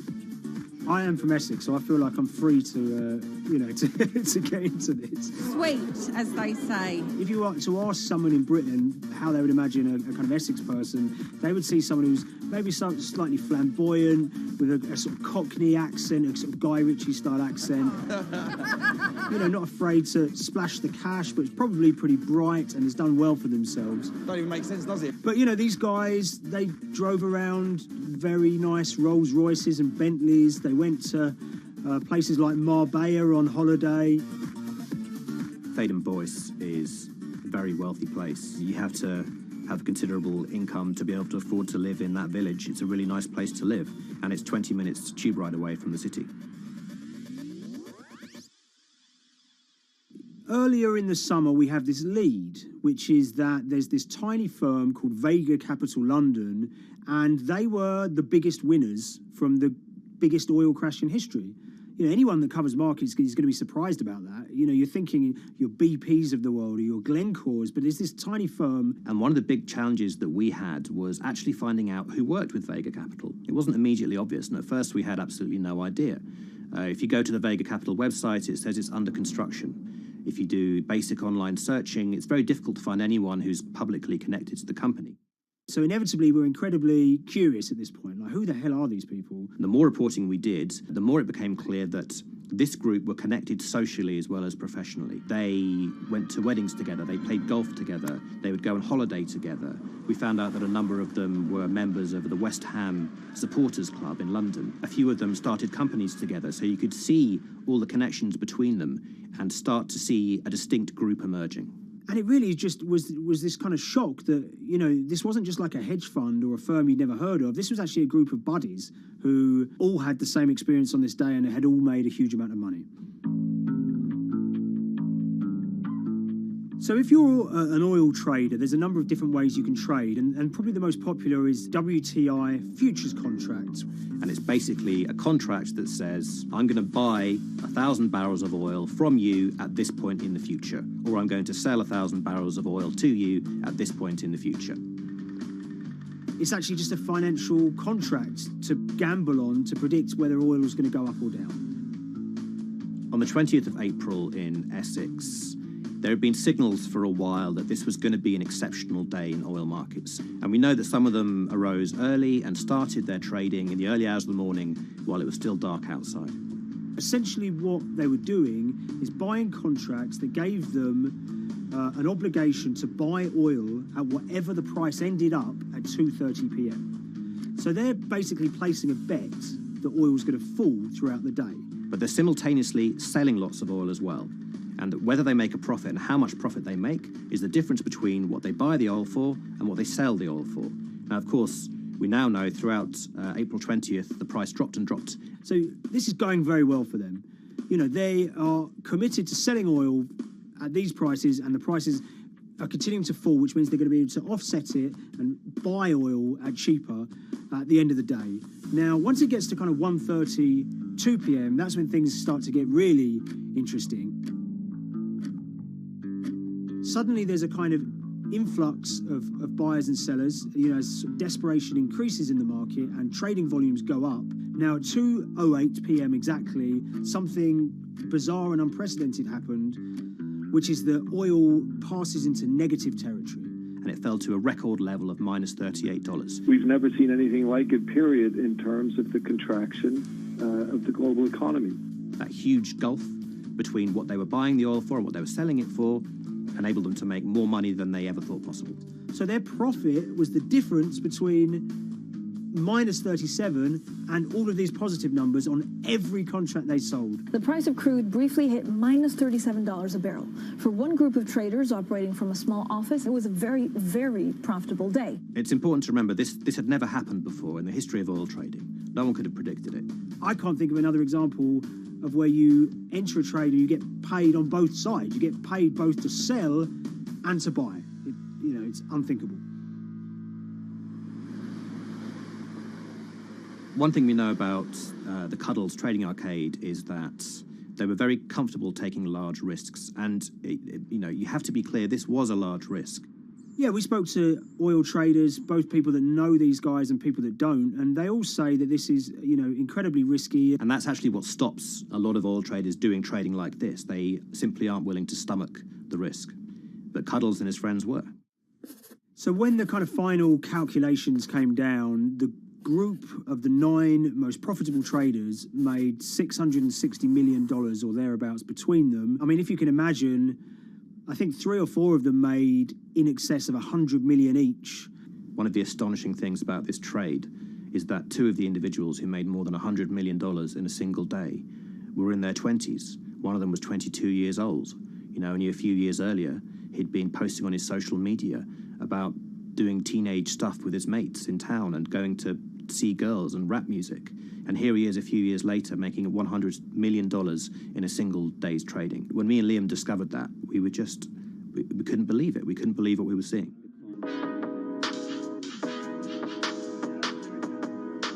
Oil trading is a zero-sum game. Anytime you're making money as an oil trader, someone else is losing it. Amongst the biggest losers were the investors in this Chinese fund, Crude Oil Treasure Fund. There were thousands of them, and they lost everything. Lots of people had put their savings into oil funds. They lost money that day. Big banks and brokers who sort of stand in the middle of trading parties, they lost money that day. And another interesting thing is that oil-producing countries like Kuwait or Canada, they sell oil as an average of the WTI closing price over the preceding month. So the fact that one of those numbers in that average was minus 37 meant, if you can imagine, countries like Saudi Arabia and Kuwait potentially lost a couple of dollars on every single barrel of oil they sold that month. Vega Capital's traders made such an extraordinary sum of money that it was inevitable there would be some scrutiny of what they did. But it wasn't just the sums of money they made. In the vital half an hour before the settlement price was set, they were by far the biggest sellers of oil futures in the market, which is an incredible thing to think about when you consider that the other participants in that oil market are going to be the world's biggest banks, oil majors, BP and Shell, and here you have a group of 9 guys in Essex who are having this significant influence over a global market for oil. I mean, I think you have to assume that if these guys had made $7 million or $10 million, they probably would be celebrating in Essex right now. But the fact that they made closer to $700 million has meant that they are facing understandable scrutiny. We wrote individually to all the Vega traders who did exceptionally well that day, and we got a letter in response from a law firm representing the group. And the law firm was at pains to point out, number one, that they haven't been accused of any wrongdoing, that they all traded independently and separately, and they'd basically all made up their own minds that this was what was going to happen in oil markets based on publicly available knowledge, and decided to execute this trade. What I love about these stories is there's a real variance of opinion, and some people will look at what happened and think that must be dodgy. They all traded at the end of the day. They all made a huge amount of money while all these people lost. That's shocking. But lots of people say these guys are at acute disadvantage. They're in a market that's inhabited by, huge technology-driven funds and firms and oil giants that have got all the advantages in the world, and when you get a bunch of Essex geezers who essentially beat the market and find a way to make a huge amount of money, they should get a pat on the back, really, because that's the dream. Since this happened, a lot of the guys have stopped trading the monthly settlements that they've done so well at in the past. Several of them have set up new companies. They've essentially gone very quiet. Any kind of social media presence they had is kind of closed down. By all accounts, they're, waiting this out. It's certainly too early to try and predict how the regulatory investigations are going to pan out. We just don't know. There's a number of potential outcomes for these guys.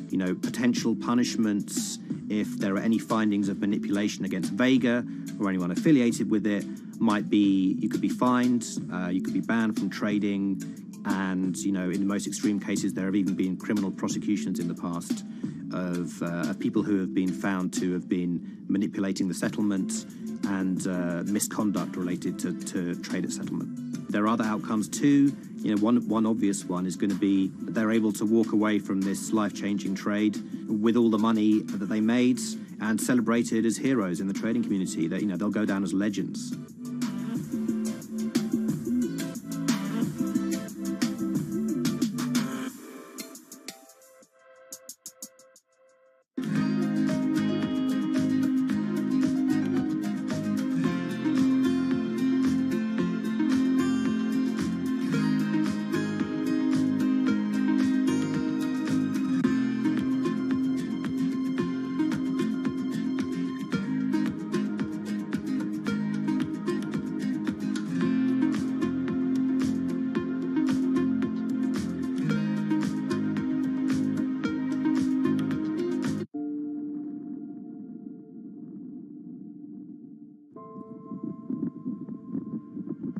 It's very important, given the nature of the climate crisis right now, for the general public to have an understanding of what progress is or is not actually happening. And I think many readers right now, they'll see these hundreds and hundreds of companies making these big, bold climate claims.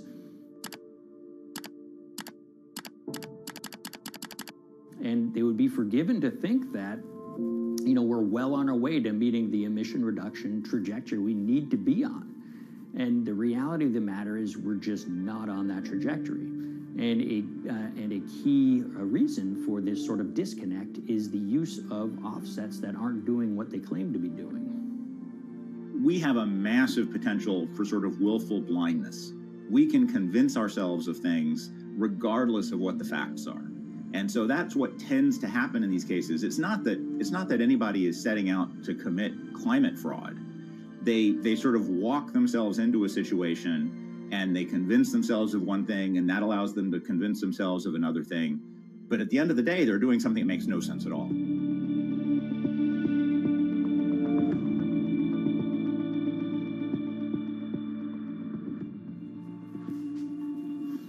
My name is Ben Elgin.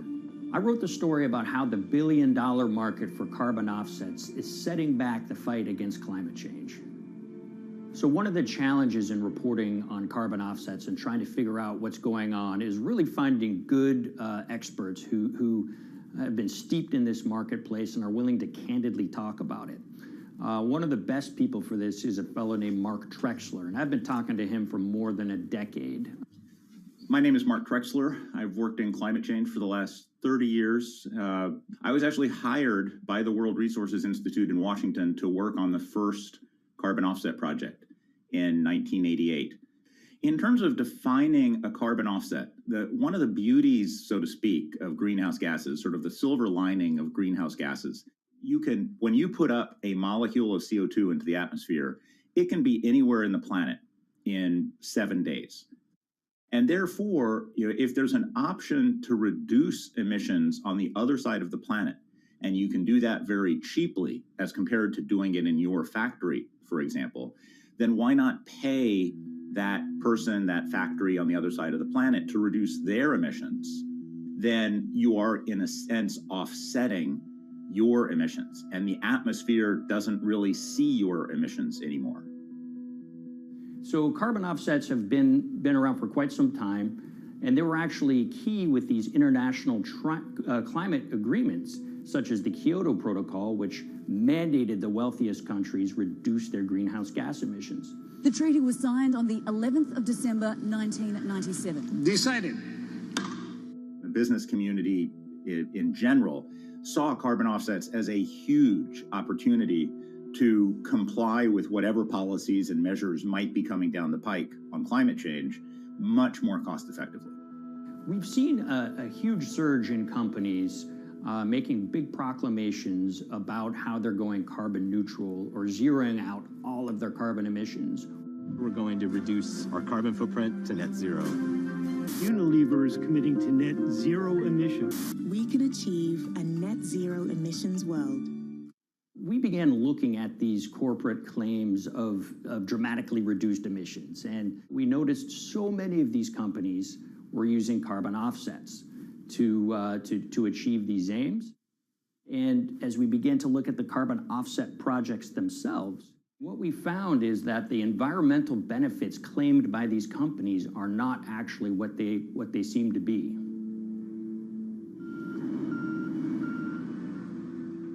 And as we sort of saw and spotted a number of these very aggressive carbon offset projects, which appeared to be generating inflated credits or bogus credits, we saw a number of them were associated with the Nature Conservancy. This surprised us. The Nature Conservancy is the world's biggest environmental group. They have about $1 billion a year in revenues, and they've been around for 7 decades. They've preserved about 125 million acres of land, and they've done so many good works over the years, and they've been very strong in terms of working with corporate partners. The Nature Conservancy has taken a different approach, a very pragmatic and pro-business approach. They will not go out and criticize a big polluter, but they're very happy to work with them. Some might say that, well, that's selling out, but others would say, and those at the Nature Conservancy would say, these companies have deep pockets. They can help fund important preservation work, and we have absolutely no problem working with them on this stuff. So companies are very warm, and they've partnered with the Nature Conservancy for many years. And yeah, it definitely lends a sheen of credibility to these projects. Here's 20 new reasons to visit Disney World this year. 1, 2,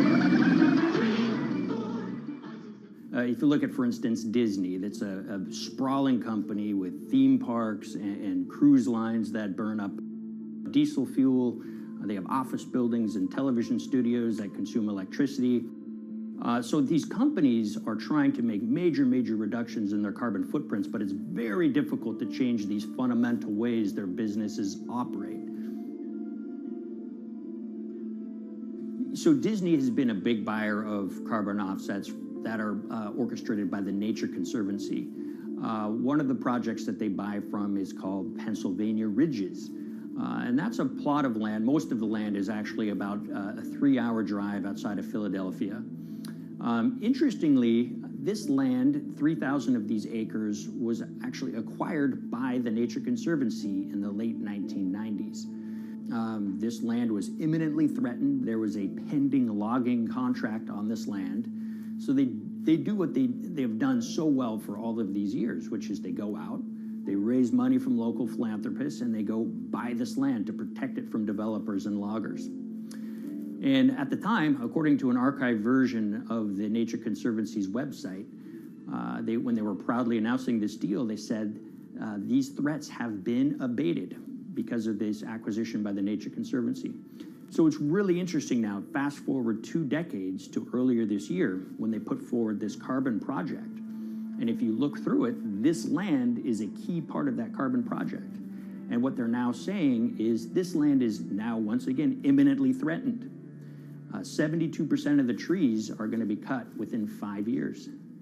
Now, this is just astounding because this land is owned by the Nature Conservancy. They do not clear-cut land that they've bought through philanthropic donations. So this scenario that they've put forward to get carbon revenues is not really plausible.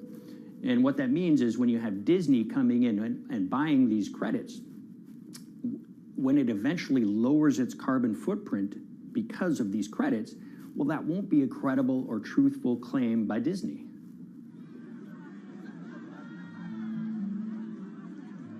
So this is an organization that truly understands the threat of the issue of climate change and is wanting to do its part to address this. However, in this situation, it just appears their drive, which they've had for decades, to increase the amount of revenues that it can use for land preservation work, Nature Conservancy and many others see that the carbon credits as a pot of money that they can tap into to further their own benevolent aims. But unfortunately, what this has resulted in is claims of climate progress that just aren't really happening. So the Nature Conservancy defends vigorously these deals, and they and others will say, look, our projects are just following the rules that these registries set up. So some would also put some of the blame on the registries themselves because they're setting up the rules which allow these vapid projects to get up and sold. So we've reached out to all of the companies we mentioned in the story, including Disney. They didn't want to be interviewed for this story, but they all told us that, look, we have to rely on the experts out there, and those experts, they say, are these carbon registries that have been set up. Most of these Nature Conservancy deals are set up and sold on this exchange. It's called the American Carbon Registry. Now, it's the oldest of these registries that allow voluntary carbon credits to be sold. They've been around since 1996.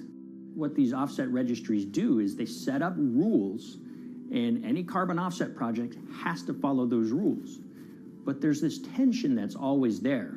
If the rules are too strict, then it's going to be very hard for carbon offset projects to get up and running. So there's this balance going on where the registries want rules that attract projects, but they don't want it to be so strict where it will disincentivize projects from getting listed. One of the challenges with designing carbon offset systems is that there are normally two people at the table. You have buyers and you have sellers. And to some extent, you have policymakers, but you know, the buyers and the sellers are really the ones with the expertise, with the incentive to really participate hard, make a lot of things happen. And the challenge there is that both of them sort of want the same thing, or they're both happy with the same thing. They're happy with low-cost offsets and a lot of them, because that works for their business model. You end up, though, with nobody really representing the atmosphere, so to speak. Nobody's really representing the climate in those discussions. And so the policies end up biasing the whole system, and you end up in sort of a race to the bottom, and that's what we've seen happen. You know, when it comes specifically to the topic of carbon offsets, you know, I am a fan of carbon offsets in the sense that they can help mitigate climate change. They absolutely can. But, you know, if we're not going to do it correctly in a way that actually does help mitigate climate change, then it's nothing but a distraction. And, you know, after 30 years, you have to start wondering, is it really just a distraction? And that's really unfortunate, but that's where we are. Ultimately, what needs to happen is systemic change. You know, we're sort of nibbling around the edges with some of these different things. We need to change how we produce energy. We need to change how we transport ourselves. We need to change what and how we eat. You know, we need systemic change associated with transitioning to a low carbon economy. A lot of what we're doing today is not promoting systemic change. It's sort of trying to stick your thumb in the dike to preserve the current system. And at the end of the day, that can't really work.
the Hyperloop. There's a good chance you've heard the name by now. This is the Hyperloop system. It can take people hundreds of miles in minutes. The Hyperloop, a series of tubes that would transport people in pods at ultra-high speeds over long distances.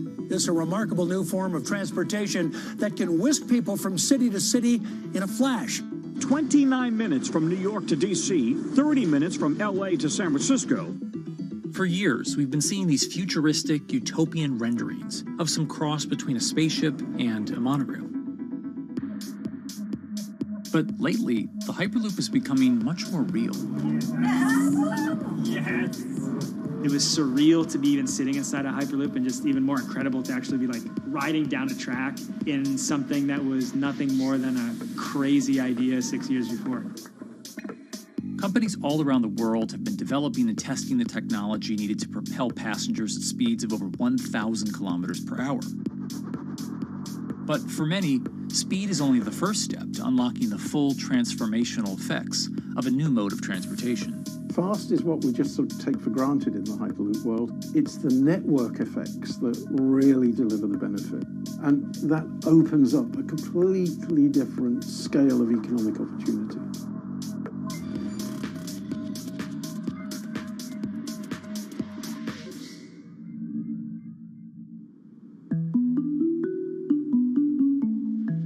We've got planes, trains, automobiles, and boats for getting around Earth. But what if there was a fifth mode? And I have a name for it, which is called the Hyperloop. The Hyperloop? Hyperloop, yeah. In 2013, while riding high on the growing success of Tesla and SpaceX, entrepreneur Elon Musk released a white paper outlining the basic framework of the technology he called Hyperloop. The basic idea goes a little something like this. A tube reduces the air pressure to a near vacuum-like environment. A Hyperloop pod is then suspended in the tube, usually by magnetic levitation. The whole pod can then be propelled forward. Because there's no traditional friction sources like air resistance or rolling friction that would push back against the pod, the Hyperloop is able to move at incredibly high speeds and do so fairly efficiently. Despite its futuristic name, however, the general concept behind Hyperloop is actually pretty old.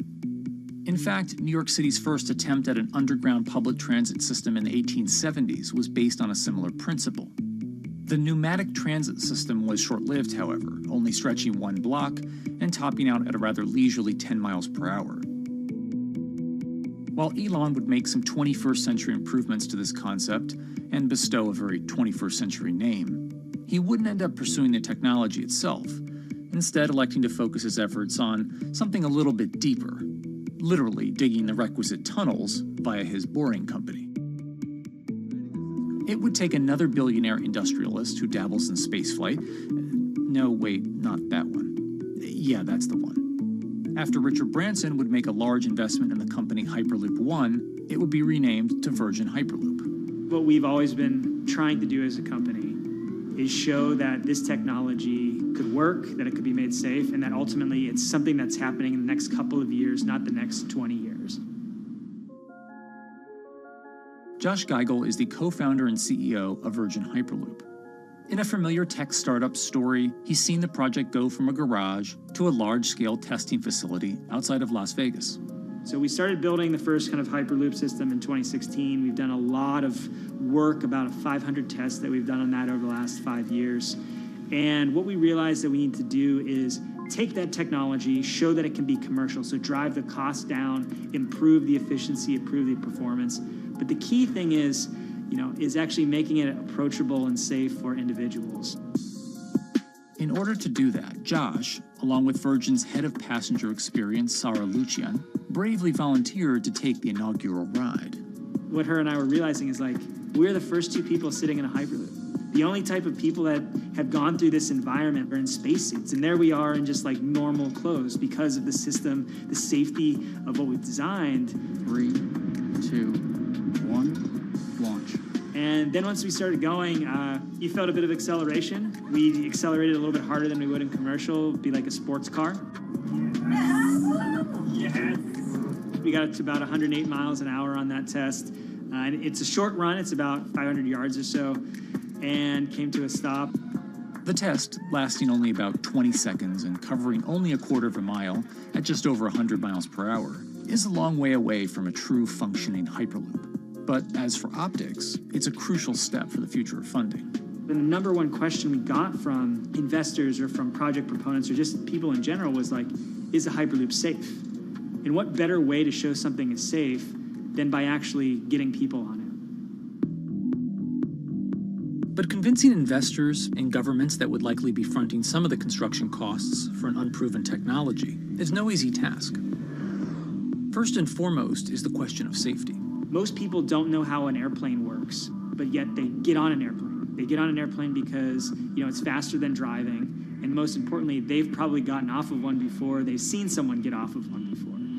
And so what we set out to do was actually show that Hyperloop could be safe with two normal people, not astronauts, not adrenaline junkies or test pilots or anything like that. Two normal people getting on a Hyperloop, and then most importantly, those two people getting off.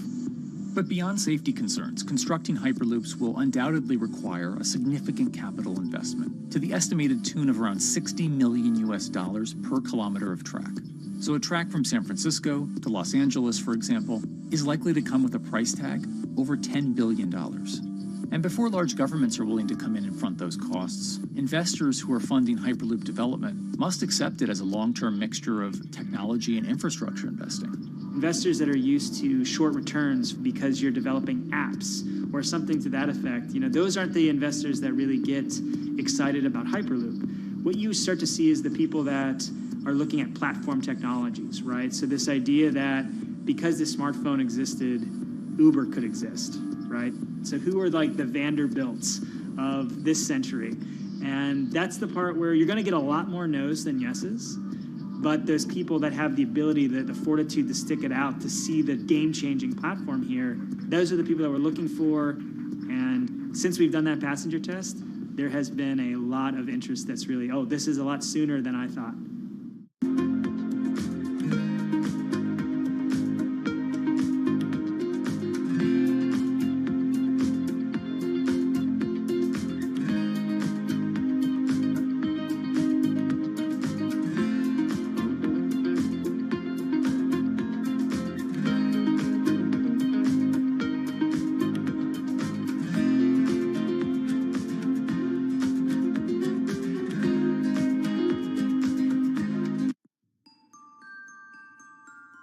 Envisioning the ripple effects of what Hyperloop could achieve, though, is fairly challenging at this stage of development. It's fast, yes, but for point-to-point travel, traditional maglev trains can move pretty fast as well. And outside of China, South Korea, and Japan, even those haven't seen much adoption elsewhere due to the high costs and questionable profitability. The Shanghai line in China, for example, loses around $100 million every year. Hyperloop companies, however, believe they can offer something different than traditional railway lines. My name's Alan James, and as far as I know, I'm the only guy on the planet who's written a government-level business case for 300 kmh conventional high-speed rail, 500 kmh maglev, and 1,000 kmh Hyperloop. It's fundamentally about moving people from where they are to where they want to go, when they want to make those journeys, and doing it in much smaller numbers. So pod designs for Hyperloop range from 12 to 28 seats, typically. Why are they small? It's because small enables the network to operate flexibly. And a great example of that is the east-west strategic route across the north of England, from Liverpool to Manchester to Leeds. So to get from Liverpool via Manchester to Leeds by train is just short of 2 hours today. It'll probably take you 2 hours driving as well in average traffic conditions. Net result is those three city regions remain three separate entities: Liverpool, Manchester, Leeds. There's very little commuting traffic between those urban areas. Hyperloop absolutely changes that from the ground up. Liverpool to Manchester is a 5 or 6 minute journey. Manchester to Leeds is also a 5 or 6 minute journey. What that effectively does is create a single supercity economy. In this vision, the Hyperloop acts a little more like a highway, where pods have fixed destinations and don't need to stop along the way. Meaning you can travel on a Hyperloop network from, say, Liverpool to Leeds, while the pod behind you travels from Liverpool to Manchester. And if that metro Hyperloop network is connected to other networks from the same location, you could travel from Liverpool to Paris or Liverpool to Amsterdam, all without making a single stop. For passengers, for business, for leisure, that is utterly transformational. For high-value freight and logistics, it's equally transformational. But critically, if you do a Hyperloop network at scale, you begin to deliver massively significant carbon savings too. A multi-regional Hyperloop network could become a replacement for both short-haul passenger and cargo flights and traditional ground transportation, both of which are significant carbon producers. One Hyperloop-connected distribution hub, perhaps at an airport that is predominantly used for international air freight, replacing maybe 10, 12, 15 distributed road hubs. It takes a lot of polluting and inefficient truck haulage off the roads. That itself means roads gain extra capacity. Hyperloops will still need to use electricity to both move pods and maintain the near-vacuum environment in the tube. Proponents of the technology believe that this can be done by using renewable sources, including a combination of solar panels and battery technology that could be used along the Hyperloop itself.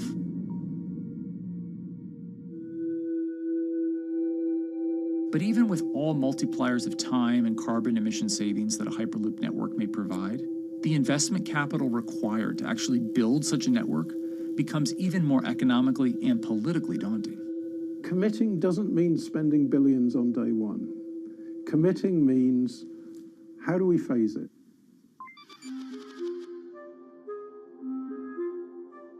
One company in the Netherlands is working to develop that technology, and perhaps more importantly, the international coalition needed to make the Hyperloop network a reality.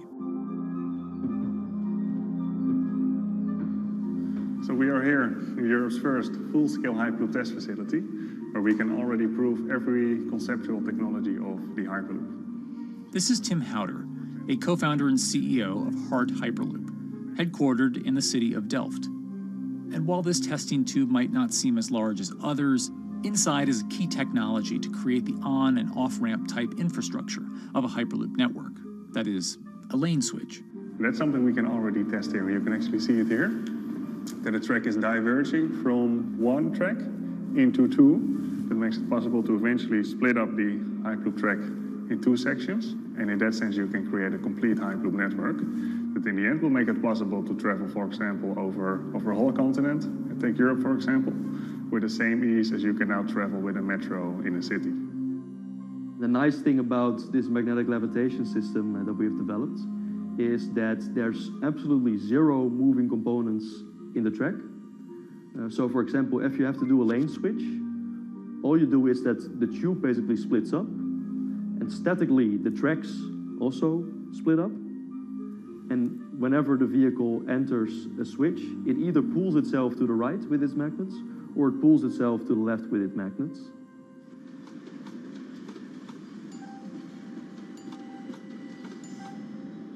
Lane switching on traditional rail requires the physical movement of the rail. Even modern magnetic levitation tracks use lane switching techniques in order to transfer trains from one track to another. And this is a very crucial element, because this is the thing that limits the capacity and, in the end, the usefulness of the rail network. Because the moment that a track is switching, that means that at that moment you are creating an unsafe environment for the trains behind it. So you need a lot of space between trains. In a Hyperloop, because you have no moving components in the track, all the vehicles can be much closer to each other. You can achieve a very high frequency and basically have your vehicles moving and merging in and out of the network very much like a highway. For now, though, Hart's physical testing has been limited by the size of their tube. Because the test track is only 30 meters long, they haven't tested this lane switch at speeds greater than 20 kilometers per hour. However, the company is working to build a new test site where it plans to increase that testing speed to 300 kilometers per hour. We're now in a phase where we have proven most of the most important technologies in the test facilities that we already have. And we have also demonstrated the viability and the feasibility of a network. If you look at all the subsystems that it consists of, most of those are proven systems, already demonstrated in lab conditions. So we don't really believe that the technology itself is going to be the biggest challenge. Because for all Hyperloop companies out there, actually building a Hyperloop system requires more than just a good product. We're talking about the safety aspects, we're talking about integration into the environment, we're talking about the social aspects. Do people feel comfortable traveling in such a system? So it's about all these different aspects, and the complexity is really getting all the different stakeholders that are relevant and that do need to contribute to bring this to market, to get them all following the same roadmap.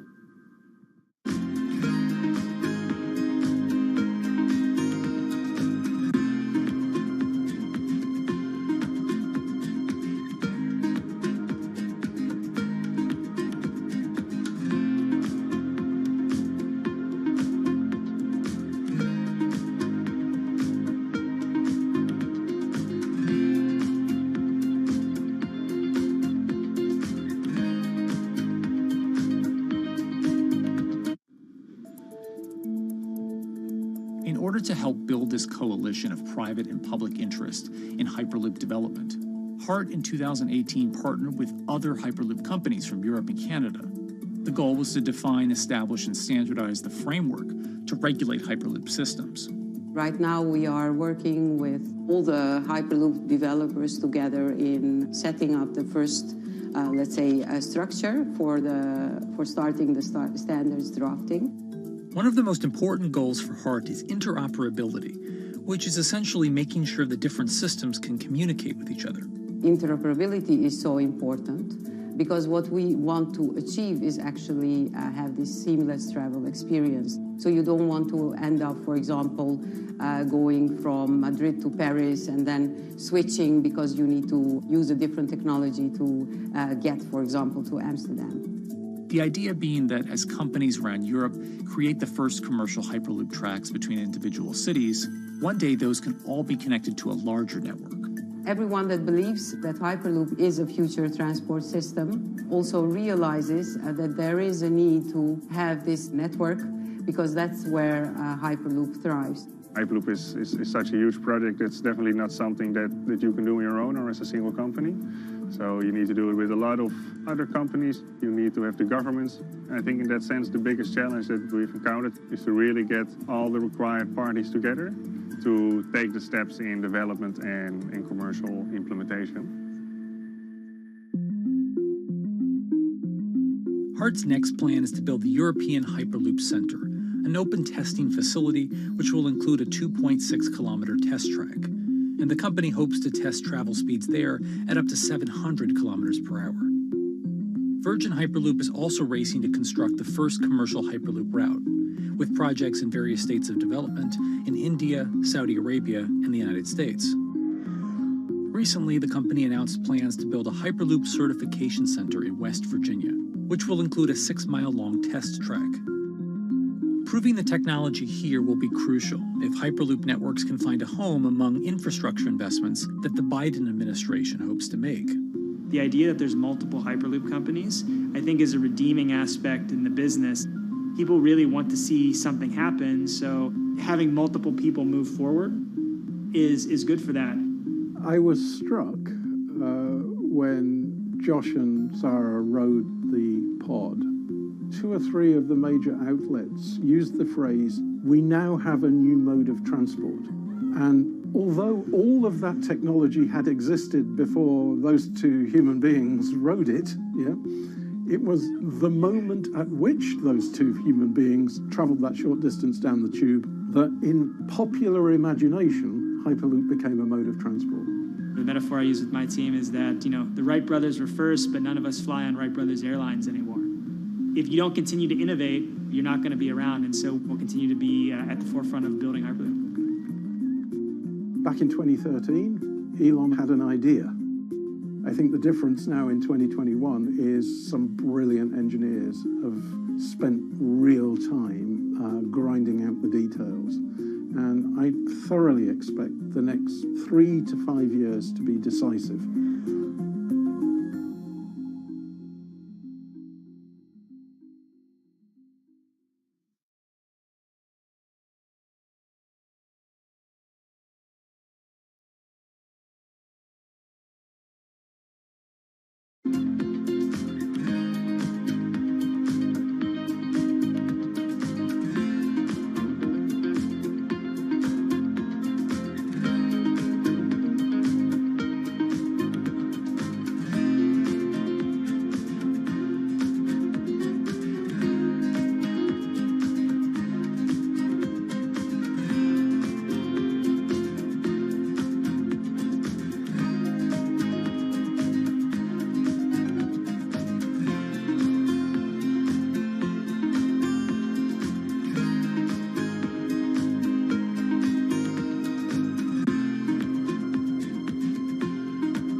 This week, how hydrogen can transform our energy usage. We'll look at why the universe's most abundant element could be a game changer in the climate revolution. Hydrogen technologies are not new. They are used in other sectors. We use them in space, on our rockets, and we don't need the laws of physics to change to be able to use hydrogen on our planes. From iron ore to green hydrogen, one of Australia's richest men tells us about his pivot to sustainable energy. Let's take action. It's practical, it's implementable. Let's do it now. Plus, the hydrogen revolution. We'll speak with the CEO of Italian utilities firm Snam about his new book and how green hydrogen could be competitive within 5 years. Costs are coming down and people are waking up to the fact that it's the only way to decarbonize certain sectors. From Bloomberg's global headquarters in New York, I'm Kaylee Lyons, and this is Bloomberg Green.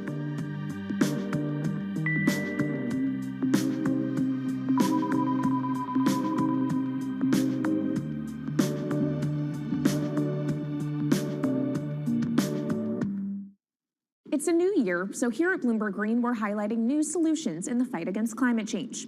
And one of those is as old as the universe itself, hydrogen. It's the simplest element around, but could well be a game changer when it comes to turning around our dependence on fossil fuels. Today, hydrogen is used in the chemicals industry to produce petroleum products. It's also starting to be used in steel production, an industry under a lot of pressure to decarbonize. But it has far more uses as well, from powering cars to heating our homes. And Bloomberg New Energy Finance sees a seismic shift in the sector in the next 10 years as green hydrogen squeezes out dirtier alternatives. So-called gray hydrogen dominates today. But as renewable electricity gets cheaper and more accessible, so will green hydrogen. In this week's edition of Bloomberg Green, we'll explore what this push into hydrogen means for tackling climate change. We'll hear from Australian billionaire Twiggy Forrest about his pivot from iron ore to hydrogen. And we'll also speak with the CEO of Italian utility company Snam about his book, The Hydrogen Revolution. But first, what are we using hydrogen for? And why does it actually matter? Christine Lee Edwards explains. Hydrogen, the most plentiful element in the universe. On Earth, we find it mostly bonded to oxygen in the form of water, or in other gases known as hydrocarbons. Hydrogen gas, H2, burns hot and clean, making it an attractive tool in the race to net zero. But isolating hydrogen from other elements is no easy task. Today, the cheapest way to do this is via chemical processes that break up natural gas. This releases a lot of carbon dioxide. Another method is to use electricity to split water molecules in a process called electrolysis. Although there is no carbon byproduct, a lot of electricity is needed. And if this power comes from burning coal or gas, it negates the zero emissions goals of using hydrogen to begin with. Hydrogen produced in this way, powered by fossil fuels, is called gray hydrogen. If carbon capture and storage is used together with fossil fuels, then it becomes blue hydrogen. If nuclear power is used, it's called pink. And finally, green hydrogen is when it's produced via electrolysis and powered from renewable sources. This method is considered emissions-free. It's predicted that by the early 2030s, H2 made from renewables will be cheaper than that made from fossil fuels. But that hinges on the cost of electrolysis declining, which will be achieved through larger projects and an expansion of manufacturing. To be clear, vast amounts of H2 are already used today. Global production in 2018 totaled 117 million metric tons. This hydrogen is mostly used for its chemical properties, not as a source of energy, and very little of it is clean. Some sectors like steel could start using hydrogen for these chemical properties, replacing coal. Industries like cement and glass may also use hydrogen as a source of heat. Another advantage is its energy storage potential. It can be stored over long periods of time and used when more power needs to be added to the grid. It also could hold an advantage over batteries in heavy transport and shipping. The promise of hydrogen for energy has been around since at least 1874, when Jules Verne wrote about it in his book, The Mysterious Island. But the future of hydrogen will depend on policy. Countries with net zero targets, carbon pricing, and hydrogen strategies with investment mechanisms are likely to see the highest H2 demand.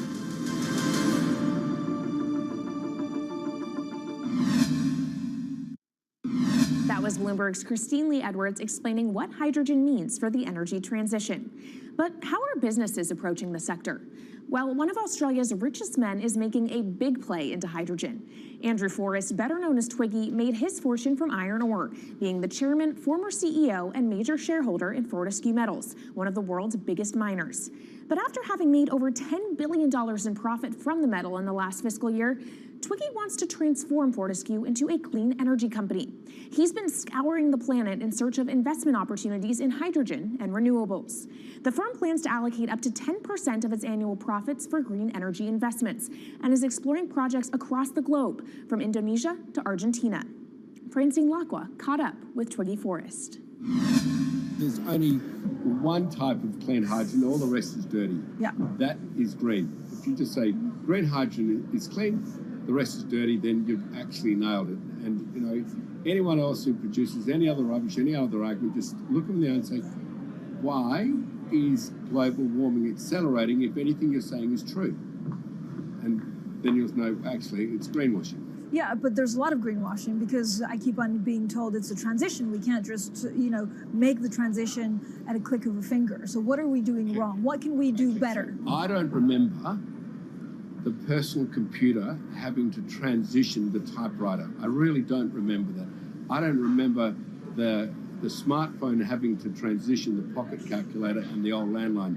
You know, its transition line is complete rubbish. The lie got put to it 2 days ago when JCB, a really loved British company, every right for the country to be part of JCB, and Fortescue, holding a bit of a similar reputation, fantastic track record, everyone's done super well from Fortescue, huge balance sheet, super strong.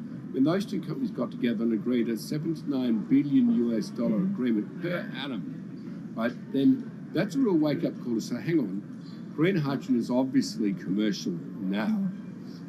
You know, every other form of fossil fuel hydrogen, you know, it can compete with it on price, it can probably lose on price, but what we know, it is cooking the planet.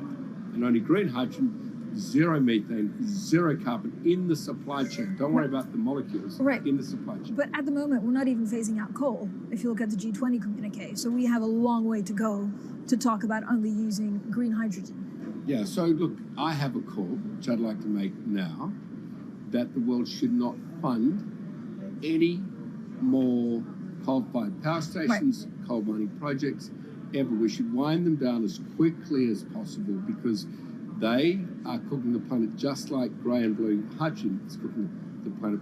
Yeah. You know, hydrogen, which is not made from renewable electricity, is releasing 10 to 16 times more carbon, let alone the methane, which is worse, than it is hydrogen. So we've just got to stop doing things which are self-harming under the guise of greenwashing. So why are leaders so slow? Even if you look at the appetite for ESG investments, they're growing exponentially, so are emissions. So where are we allocating capital? Okay, so take the recent G20. There's probably a reason why there wasn't strong action coming out of the G20 because people were not aware that major transactions between large companies were taking place now on green hydrogen. That actually this pollution-free all the way through the supply chain fuel was now being transacted at multi-billion-dollar scale. If they'd known that, I don't believe any sovereign leader or any energy minister or climate change minister could not take ultra seriously that green hydrogen is now here to stay. It's broken through. History has been made. It will never go back. Okay, what is the one thing that you would tell leaders today and business leaders? How do we transition faster than what we are now because we're at real risk of missing our targets? Oh, so that's really simple.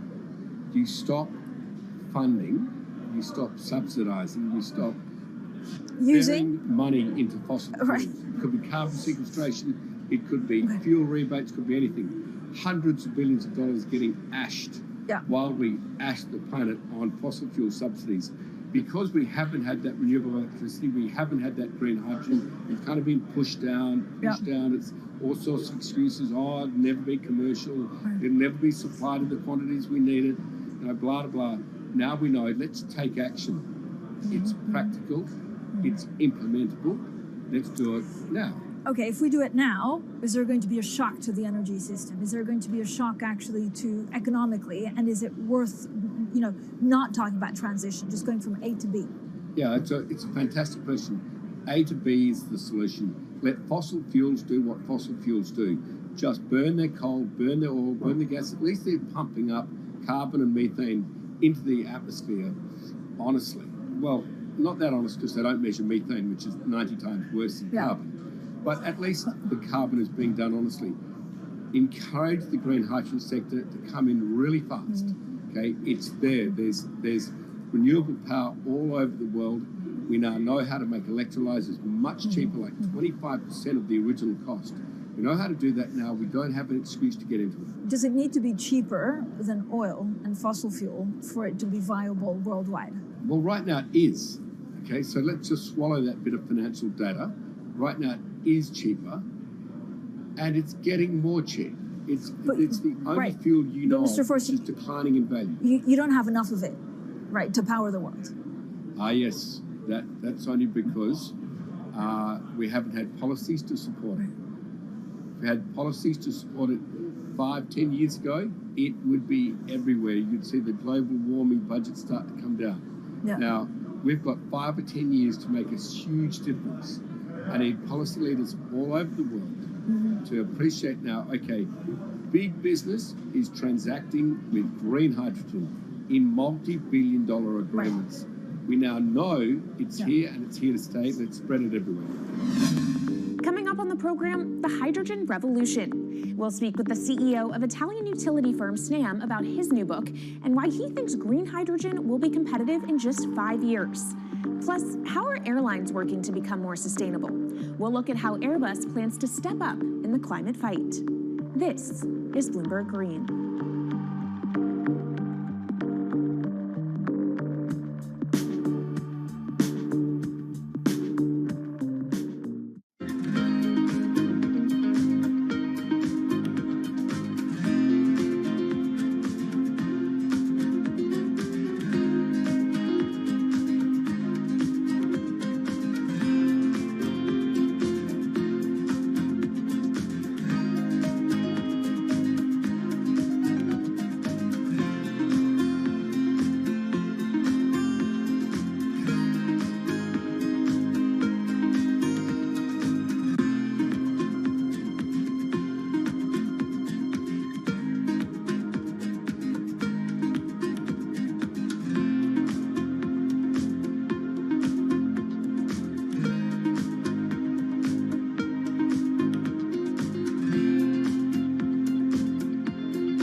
From Bloomberg's World Headquarters in New York, I'm Kaylee Lines, and this is Bloomberg Green. What will the world look like in 2050? Will global temperatures have stabilized, electric vehicles be abundant, and solar and wind power homes around the world? According to Marco Alvera, the CEO of Italian energy company Snam, that vision of the future could be a reality. And he says that hydrogen will pave its way. As he tells it in his new book, The Hydrogen Revolution, Alvera's moment of reckoning came in November 2018 when he tasked the Snam Scenarios team with studying how Europe could reduce its CO2 emissions to zero by 2050. Looking through the results of the study, Alvera said he was struck by how much hydrogen was in Europe's energy mix by that year. Beyond the abundance of hydrogen, the Snam model also predicted that it would be the cheapest form of decarbonized energy for many sectors, and that it could be cheaper than today's prices for oil, coal, and nuclear power. Our Maria Tadeo spoke with Alvera at COP26. It's happening all very fast. We see the cost of hydrogen coming down a lot. Hydrogen will play a big role in the energy mix. I don't know if it's going to be 15 or 25% of a fully decarbonized energy system, but it's going to be big. Costs are coming down, and people are waking up to the fact that it's the only way to decarbonize certain sectors, so-called hard-to-abate sectors. And you say it's the only way and the costs are coming down. Where do you see prices moving? Because a lot of the reticence at times has to do with the pricing, that some argue, well, it's still not the cheapest option on the market. So when I was first working in hydrogen in 2004, it was costing $1,000 per megawatt hour. 2010, $600. Today, $100, and we see it going down to $50 in 5 years' time, and to going down to $25 per megawatt hour in the next 10 years or so, which is a quarter of where it is today. That's really because renewable energy, and we're talking green hydrogen here, renewable energy costs are falling, but the cost of making the electrolyzer, which is the kit that you use to convert solar or wind energy and water into hydrogen, the cost of this kit is falling a lot because it doesn't really exist on an industrial scale. So as we build up capacity, we industrialize it, we standardize it, and we squeeze costs out. That's really the cost trajectory. And for that, of course, you need demand, however, for governments and also institutions to kind of buy into this idea that it is the future and we want to invest and create infrastructure. What are they telling you? When you speak to governments, when you speak to officials, are they keen on this? They're very keen. So the Department of Energy shares our view in the States of getting to below $1 a kilo, which is $25 a megawatt hour. The European Union has a hydrogen strategy, which is very clear, and several member states have the same. Chile wants to export a lot of hydrogen. China's big on hydrogen. Australia is very big on hydrogen. Japan is blending already hydrogen. So I would say the world is now really focused on this because it's the only way to store energy for a long period of time economically is to convert it into either a liquid or a gas. And of course, you talk about the price, but the other big component is the volume. You know, how big can you go? Where do you see that on a time scale? So wherever it's sunny or windy, you can produce very cheap hydrogen eventually. And so compared to oil and gas, which are concentrated in few parts of the world, it's going to be very democratic from that point of view. So every sunny place, every desert, every ocean wind can be turned into hydrogen that we can put on ships, in pipes, and really start trading it around the world. So it's going to happen a lot faster than a lot of people think. So, and when you say a lot faster, what is that in time? As I said, $50, which is essentially oil parity within 5 years. And then, depending on how quickly we ramp it up after that, we could get to $25, which is coal parity before the end of the decade. And in big scale. In big scale, because once you get to coal parity, that's the only way we're going to get China and India to stop burning new coal. We have businesses in China and in India, and I see a lot of hydrogen development, a lot of renewable development in both countries. The India announcement was incredibly strong on 2030. Some people were upset about the 2017 net zero deadline, but when it comes to 30, he announced a big, big commitment to get to 50% renewables. Were you surprised by it? I was surprised that they would make it so explicit, and even the net zero is a big thing for them. And so I think it will happen faster than 2070 because of the falling cost of renewable and hydrogen. India's burning 80 gigawatt of oil, of diesel, to keep the lights on. So there's an immediate opportunity there, and we're very interested in working that country. And with regards to China, perhaps the fact that we haven't really seen them active, I guess the diplomats are working on this, but we haven't really seen the leadership. It's going to be technology, it's going to be industry. I think China has committed to a net zero, which is very important. At the G20, China was clearly behind the 1.5 degrees. So I think a lot has been achieved between the G20 and COP, and I think what's really important is to see in the coming years how quick it's in our hands to make part of this happen in 5 years, or it could otherwise happen in 15, 20 years. It's about building the project. The capital is there. We saw how many trillions of dollars are already committed.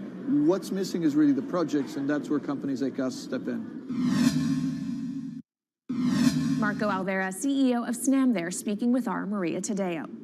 Let's turn now to the aviation industry. It's a big contributor to global greenhouse gas emissions, and it's under pressure to change that.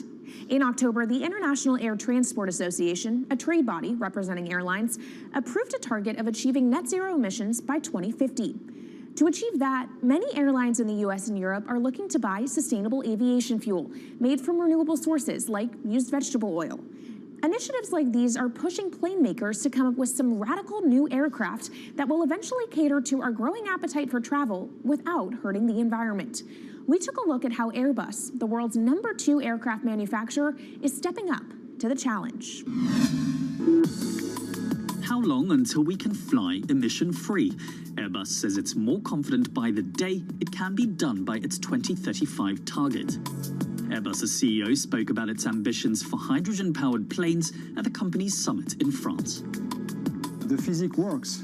Hydrogen technologies are not new. They are used in other sectors. We use them in space on our rockets, and we don't need the laws of physics to change to be able to use hydrogen on our planes. So every day we become more confident, but we think we need to have a plane, we need to have the right fuels, the hydrogen available in the right quantity at the right place at the right time, and we need the regulations to be ready. So we really need the work and the collaboration of many people around the globe to make it happen on time. But it could be a long wait until green passenger jets go mainstream. Larger aircraft with more than 150 seats are not expected to feature globally until about 2050. That means manufacturers and airlines today are under growing pressure to ramp up short-term innovations to cut their carbon. In the long term, meeting the ambitious plans for so-called green hydrogen means building a giant industry almost from scratch. To make that happen, British airline EasyJet is among those saying governments need to get involved and fast. Aviation's emissions over the last 3 decades leading up to the pandemic grew by about 80% to over 1 gigaton, and that's projected to double by 2050. According to Bloomberg NEF, about half of the airlines with the largest global market share have set net zero targets by that same date, nearly 3 decades away. Coming up, from blue sky projects to the bottom line. We'll speak with our Bloomberg NEF expert Meredith Annex and dig into their models about how hydrogen fits into the future energy mix. This is Bloomberg Green.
Bloomberg's World Headquarters in New York, I'm Kaylee Lyons, and this is Bloomberg Green. Now let's bring in Meredith Annex, our Bloomberg NEF hydrogen specialist, to talk more about how hydrogen could change the energy landscape. So Meredith, what place do you think hydrogen is likely to have in the future energy mix globally? Hydrogen's this incredible solution for us as we look to decarbonize because it's a perfect solution in areas that are hard to electrify. So where we like to think about hydrogen playing a role, it's in things like heavy industry, especially where you need a feedstock as well as energy source, and in things like dispatchable power, long-haul transport, maybe even shipping and aviation. That sounds great that it can be used for such diverse industries. At the end of the day, though, how much is this going to cost? Well, that's the amazing thing about hydrogen, because depending on how you make it, it can actually see significant cost declines in the future. So when we're talking about clean hydrogen, we usually mean green hydrogen produced from renewable electricity.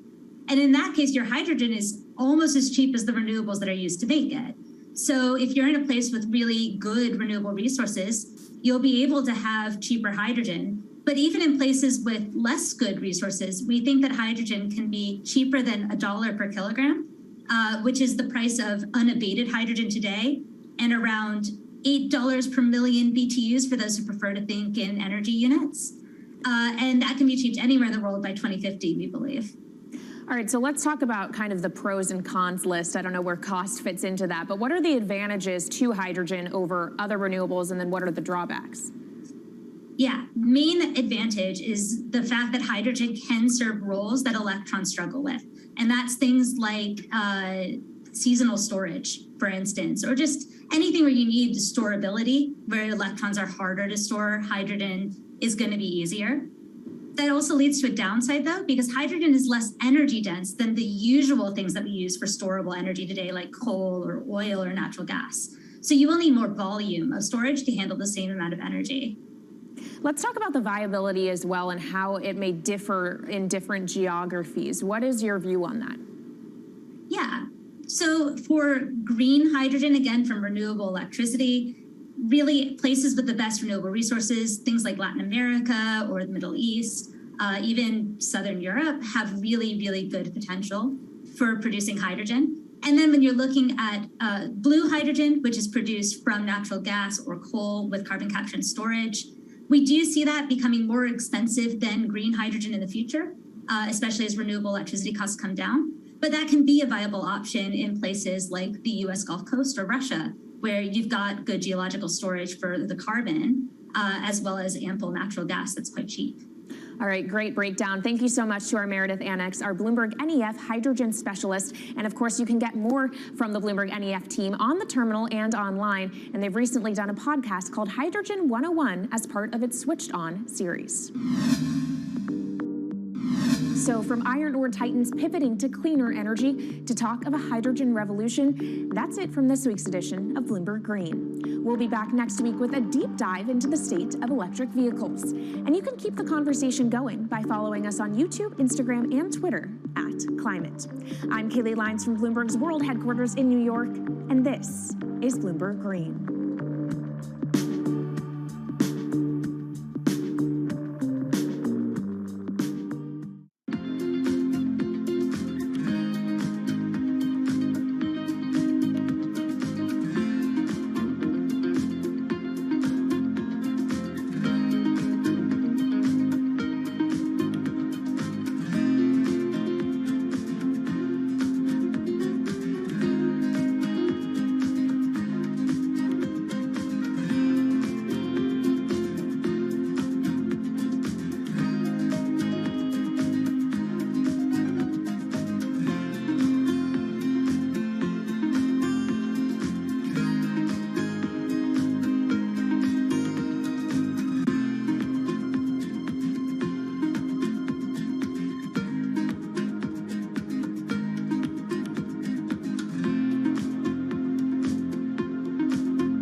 markets, headlines, and breaking news 24 hours a day at Bloomberg.com, the Bloomberg Business app, and at Bloomberg Quick Take. This is a Bloomberg Business Flash. It's 2 p.m. on Wall Street. The equity market is trading mixed. The mood a little cautious today. Volume a little on the light side. From Bloomberg World Headquarters in New York, I'm Doug Krisner. We're standing by now for the minutes from the last Fed meeting.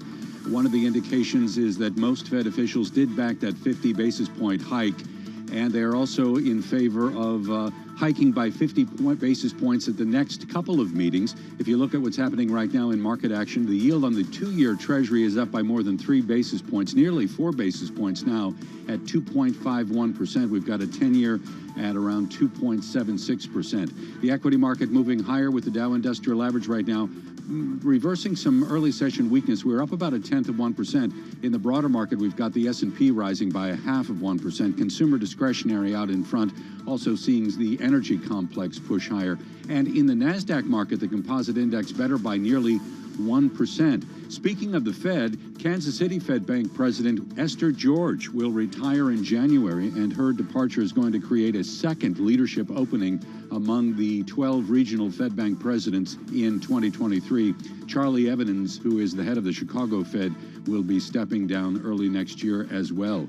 Twitter shareholders are basically conducting their annual shareholder meeting now, and they will not vote on the takeover of the company by Elon Musk. We're getting indications that company co-founder Jack Dorsey will be leaving the Twitter board as of today.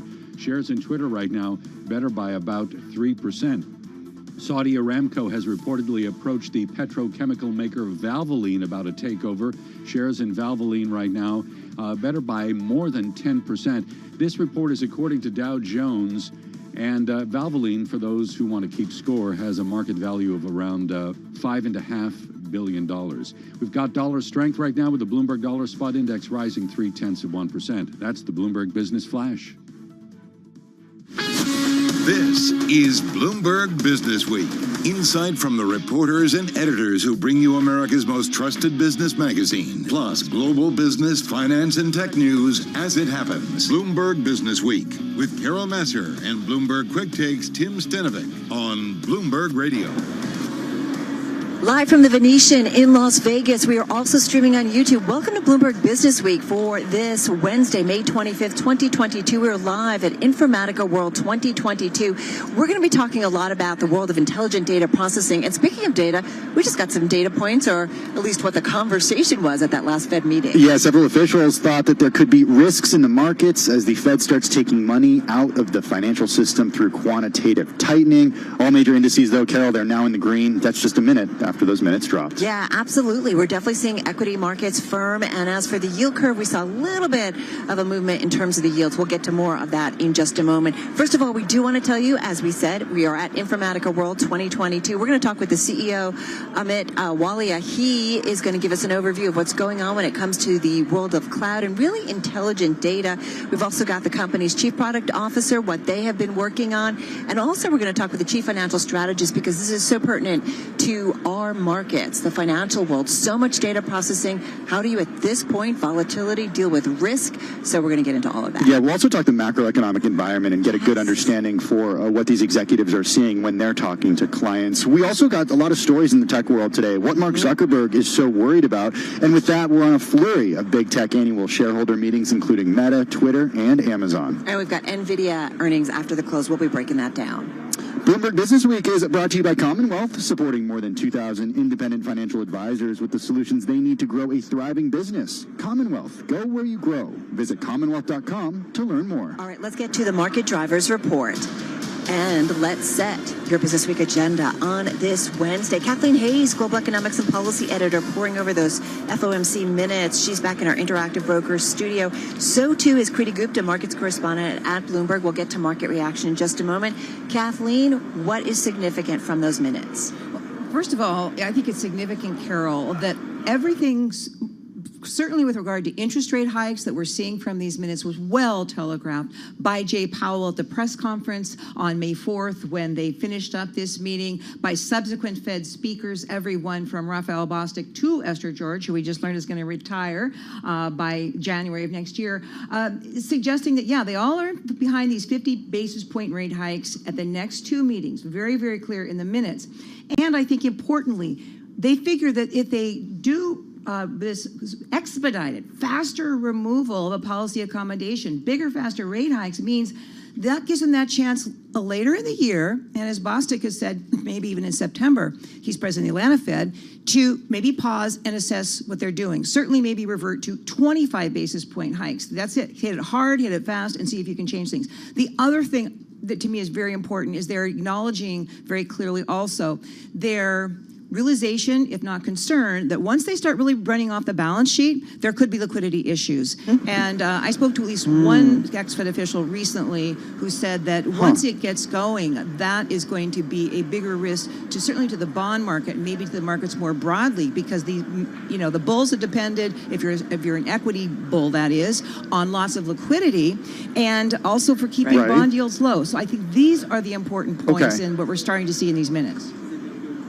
Okay, Kriti Gupta, markets correspondent for Bloomberg. Come on in here because it seems like the initial market reaction is, well, muted. What are you seeing? It's muted, but it is slightly positive. And I think there's a headline here that's very significant in that officials said the first quarter GDP decline contained, quote, little signal about the economy's underlying strength. They're also seeing signs of increasing labor supply.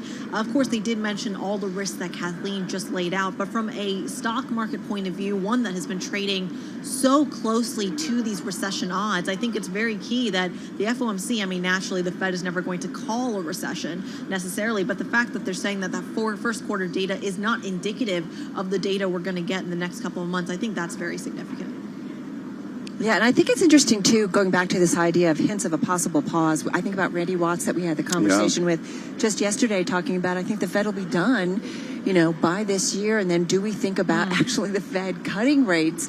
Kathleen, a 2023, maybe early 2024 story. Well, I would myself would be a bit surprised. Am I getting ahead? Am I getting ahead? I think there's a little wishful thinking in that person's forecast. It could happen if inflation comes down really fast and if suddenly the economy is just grinding to a halt. But there's plenty of indicators, certainly the labor market, suggesting that is not happening in terms of the big weakness in the economy. Very importantly, it was Friday before last, Jim Bullard spoke, and he said that maybe we could see rate cuts in 2023 or 2024. And I assumed, like many people did, if you didn't bother to read the story, it's because he thinks there's going to be a recession. No. Jim's base case for 2022, at least, is no recession. And he thinks, again, if they front load rate hikes, if they move aggressively now, then inflation, as some of the global forces ease, you could see it start coming down enough that that's why they could start cutting rates in 2023. Most of the economists I talk to don't think that's going to happen. They think the Fed will have to get a very slow economy, if not a little bit of recession, to get it done. But I think that's the argument. That's their, not their base case, it's their optimistic scenario. They'll all admit we have lots of scenarios, lots of forecasts, but that's the one they're hoping on. Yeah. Kathleen, we don't have a ton of time, so I just want to get your take on this. Chris Yancey on our live blog pointing out that even after the sell-offs in stocks and bonds, the Fed staff said that, quote, valuations of many assets remain elevated. What do you make of the way that they're writing about what they're seeing in the financial markets? I thought the Fed doesn't care about the financial markets. Well, but they care about financial conditions. They're not. There's no put that they're going to come riding to the rescue of the stock market unless it starts seizing up the bond market, et cetera. And they don't. They have. They probably have 401ks too. They really don't like to see stocks going down.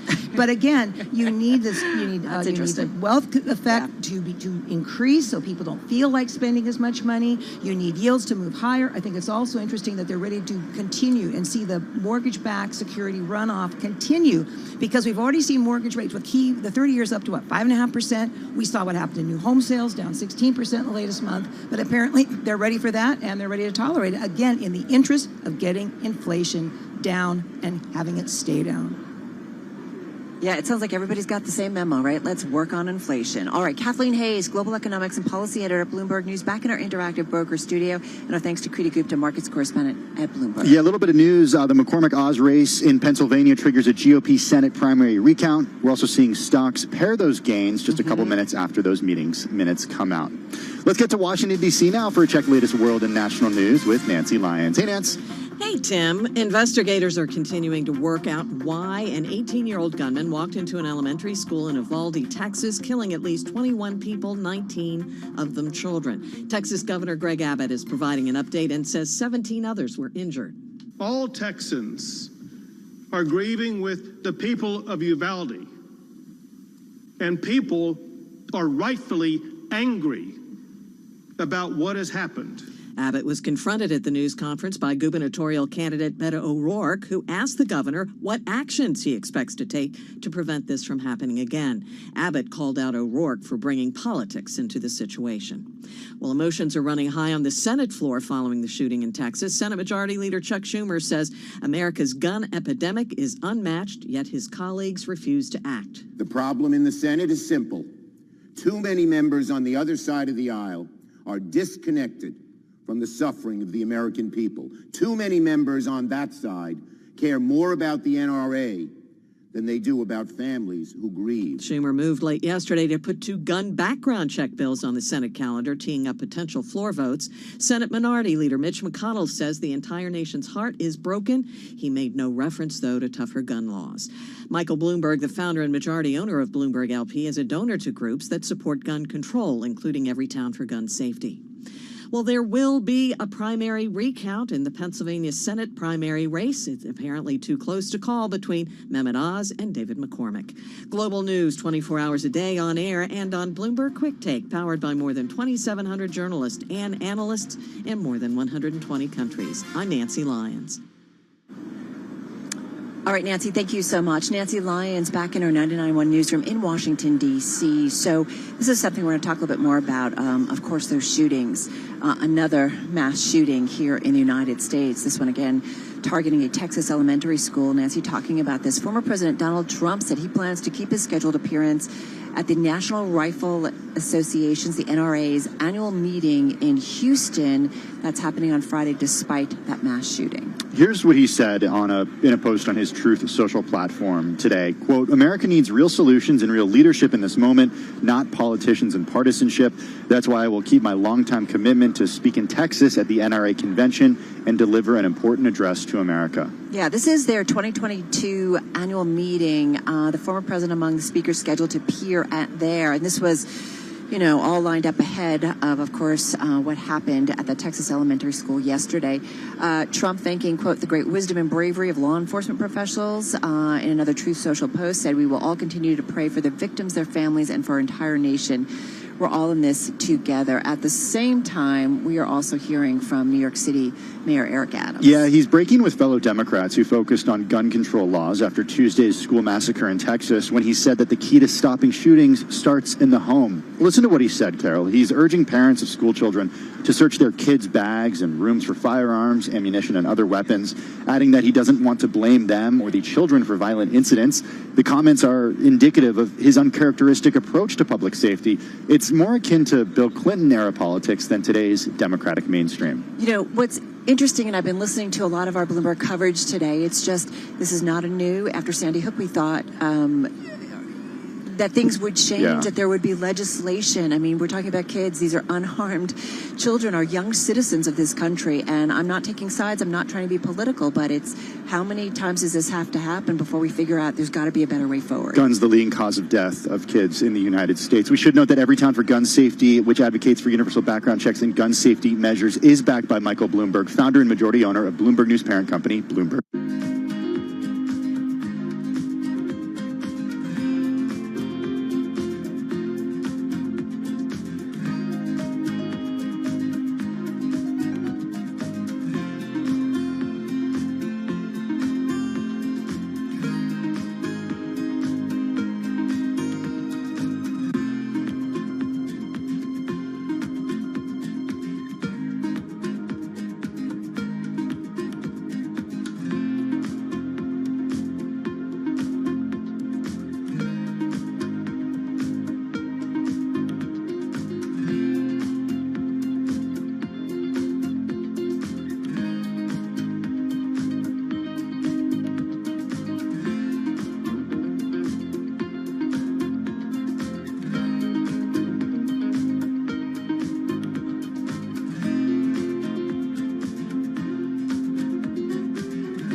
markets, headlines, and breaking news 24 hours a day at Bloomberg.com, the Bloomberg Business app, and at Bloomberg Quick Take. This is a Bloomberg Business Flash. The equity market is pushing higher right now, near the best level of the day, with the S&P up about 0.6%. We did get a short while ago minutes of the last Fed meeting, and they show officials saw half-point rate hikes as being appropriate at the next two meetings, so that would be June and July. Yet, policymakers saw the potential for rates to go high enough to constrain the economy. There were hints of a possible pause, the minutes indicating expedited tightening would leave the Fed well-positioned later in the year to then assess the effect of higher rates. The other issue is obviously on the balance sheet. A number of Fed officials at the last meeting flagged a potential hit to market liquidity in U.S. Treasuries as the Fed begins shrinking its holdings of not only U.S. Treasuries, but mortgage-backed securities as well. We have a move up in short-term interest rates, a 10-year Treasury now at 2.75, but on the shorter end, a two-year jumping about 3 basis points at 2.50. In terms of equities, the Dow higher right now by about 0.2%. Mentioned the gain for the S&P up 0.6%. Also want to let you know about shares in Twitter higher by 3%. Shareholders will not vote today on the takeover of the company by Elon Musk. News of the annual shareholder meeting also includes the fact that Twitter co-founder Jack Dorsey is leaving the board as of today. Look at the NASDAQ Composite higher by more than 1.1% at this hour. I'm Doug Krisner. That's your Bloomberg Business Flash. A lot of movement in the tech sector. All right, Doug, thank you so much. Well, our world today, largely about data, and the data is getting more intelligent, if I can say it that way. It's also getting much more productive, and it's all happening up in the cloud. So on that and so much more, we're so delighted to be here in Vegas at Informatica World 2022. And joining us right now is the CEO of Informatica. He's Ahmed Walia, and you guys are all about cloud data. So great to be here. How are you? Carol, good to be here. Tim, welcome to Vegas. Well, tell us about, there's just so much going on in this world, and I think we're trying to figure out kind of where we are in terms of the broader economy, the broader marketplace. How do you see it? Because you deal with so many customers that we cover on a regular basis. Oh, yeah, we're a global company, so we see literally every customer across every industry vertical across the globe. I mean, there's a lot happening macro, and I think we can all, in some ways, almost sometimes you have to just completely immune yourself and not look at it. I think I come back, whatever is happening in the current term will come and go. But the fundamental things that are changing is every enterprise has gone digital. Every enterprise is trying to become intelligent using AI. Increasingly coming off the pandemic? Coming off the pandemic. I mean, the 2 years of pandemic, just completely exponential growth in digital. And in fact, the point that we made is that digital is no more a differentiator. That's a given. How do you get intelligent? And for that, how do you become data-driven? And that's what we're all about. And that's what we are seeing, increasing tailwinds and demand for that. Everybody wants to, how do I harness the power of data I have to manage customer churn in an environment like this, manage supply chains, manage drug discoveries. So those become important, and without data, that would not have happened. And look, during the pandemic, the vaccine development happened in the shortest time possible. Why? And we were part of that process, bringing the best data, rapidly looking at trial data, getting inference out of it, so you can say, well, this vaccine makes sense to go out. That's what is happening, and that's what we see. What specifically are you hearing from companies about the macroeconomic environment? And, we get a good view of it, not just with the analysts we talk to, but with the CEOs we talk to, what we see from earnings reports. We're in the midst of earnings right now. We're starting to see inventory levels, for example, come up at retailers. They need the data to sort through those inventory levels to help understand what consumers are going to buy, when they're going to buy it, and control those levels. What are you hearing from customers about what's going on in the macroeconomic environment? See, there are two things we're hearing. Number one is everybody is definitely, cautious looking at the current economy. It kind of, it does give you what's going on. But at the same time, we have so many great customers who spoke here. And I'll give you an example.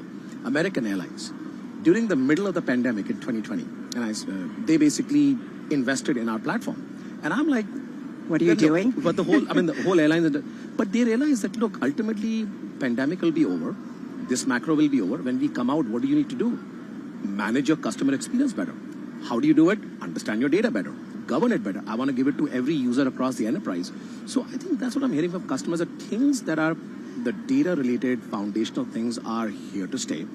Now, you may stagger it, but you cannot avoid investing in it. But yes, the current macro does not get away from you. You've got to look at that every day, and it gives you a little bit of caution. But These are fundamental things that you have to invest in. You know what I think about? I always think about our investor audience, very smart audience, but they're trying to be like, okay, I understand we talk about data all the time. We talk about the cloud all the time. What is it that you think an investment audience has to understand about, kind of the sophistication of data, how it's becoming more intelligent? Like, what does that mean? And what is the potential top and bottom line, especially for publicly held companies? So I'll give you a couple examples. Today morning, I hosted a panel. We had 3 customers, one from GE Digital, one from Freddie Mac, and one from Texas Health and Hospitals. And I'll give you other examples like Kroger and all. So Kroger is an example. I just talked to their CEO. There you go. So Kroger is an Informatica customer. And what they were using us for is, hey, how do I get the right product at the right shelf at the right time? It has multiple benefits. It's a lost revenue opportunity that you want to avoid. Plus, also, if you get the wrong product on the right shelf, you're basically wastage, which means that more cost. And then you're managing a supply chain that, if I'm a customer, I want gratification. So it really goes from revenue to cost to obviously managing customer expectations. But weren't companies doing that before? Like that to me is kind of mind-blowing. You would have thought that was the norm. Better at it. See, if you look at a retailer, the margins are the thinnest, right? How do you manage your supply chain so you basically make sure that you're not losing product on the shelf at some point, right? If you get the right product, if you have, perishable goods and you throw it away, that's cost. Or if you have an empty shelf, then you basically lost revenue. How do you get better at it? And how do you do more and more just in time? Look at the supply chain problem we're dealing with, right? You go to, on the other hand, healthcare is a huge thing in there. So when John was talking from Texas Health and Hospitals, right, how do they look at patient care to make sure that when somebody's coming in, they can provide the most personalized care in time for that? Reduces, again, the supply chain of healthcare cost, but saves lives. So there are so many applications like that when we talk to customers that they apply data to. One thing I wanted to, because Tim and I talked about coming off of Milken on the West Coast, we talked to a lot of companies, and they said even in a volatile environment where companies are thinking about costs and wondering about what's next, the tech spend is crucial. What can you tell us about you're seeing in terms of companies when it comes to capital expenditures, especially when it comes to tech in your world? I think we are going to continue to see investment in critical areas of tech. I don't think that'll go away. And I think the areas of... What's critical tech in your view? Critical in me, what drives the P&L? Like what you began with. Hey, is it going to, depending upon the industry, is it going to help me drive revenues? Or is it going to help me manage cost? Or both? Ultimately, that's where it does. It's simple P&L. As a CEO, I look at that. Where is my spend? And is it going to help me drive more revenues or manage my cost? And that's where, depending on the industry, hey, I want to understand churn better. I understand acquisition better. Or, oh my gosh, I have huge amount of waste in my supply chain. How do I reduce that? Right. People are going to go invest in that kind of technologies versus nice to have, sidebar something, what if. That fluff is going to go away. How are you thinking about the ownership of data as we are increasingly in a world where data points exist everywhere, sensors to pick up that data exist everywhere?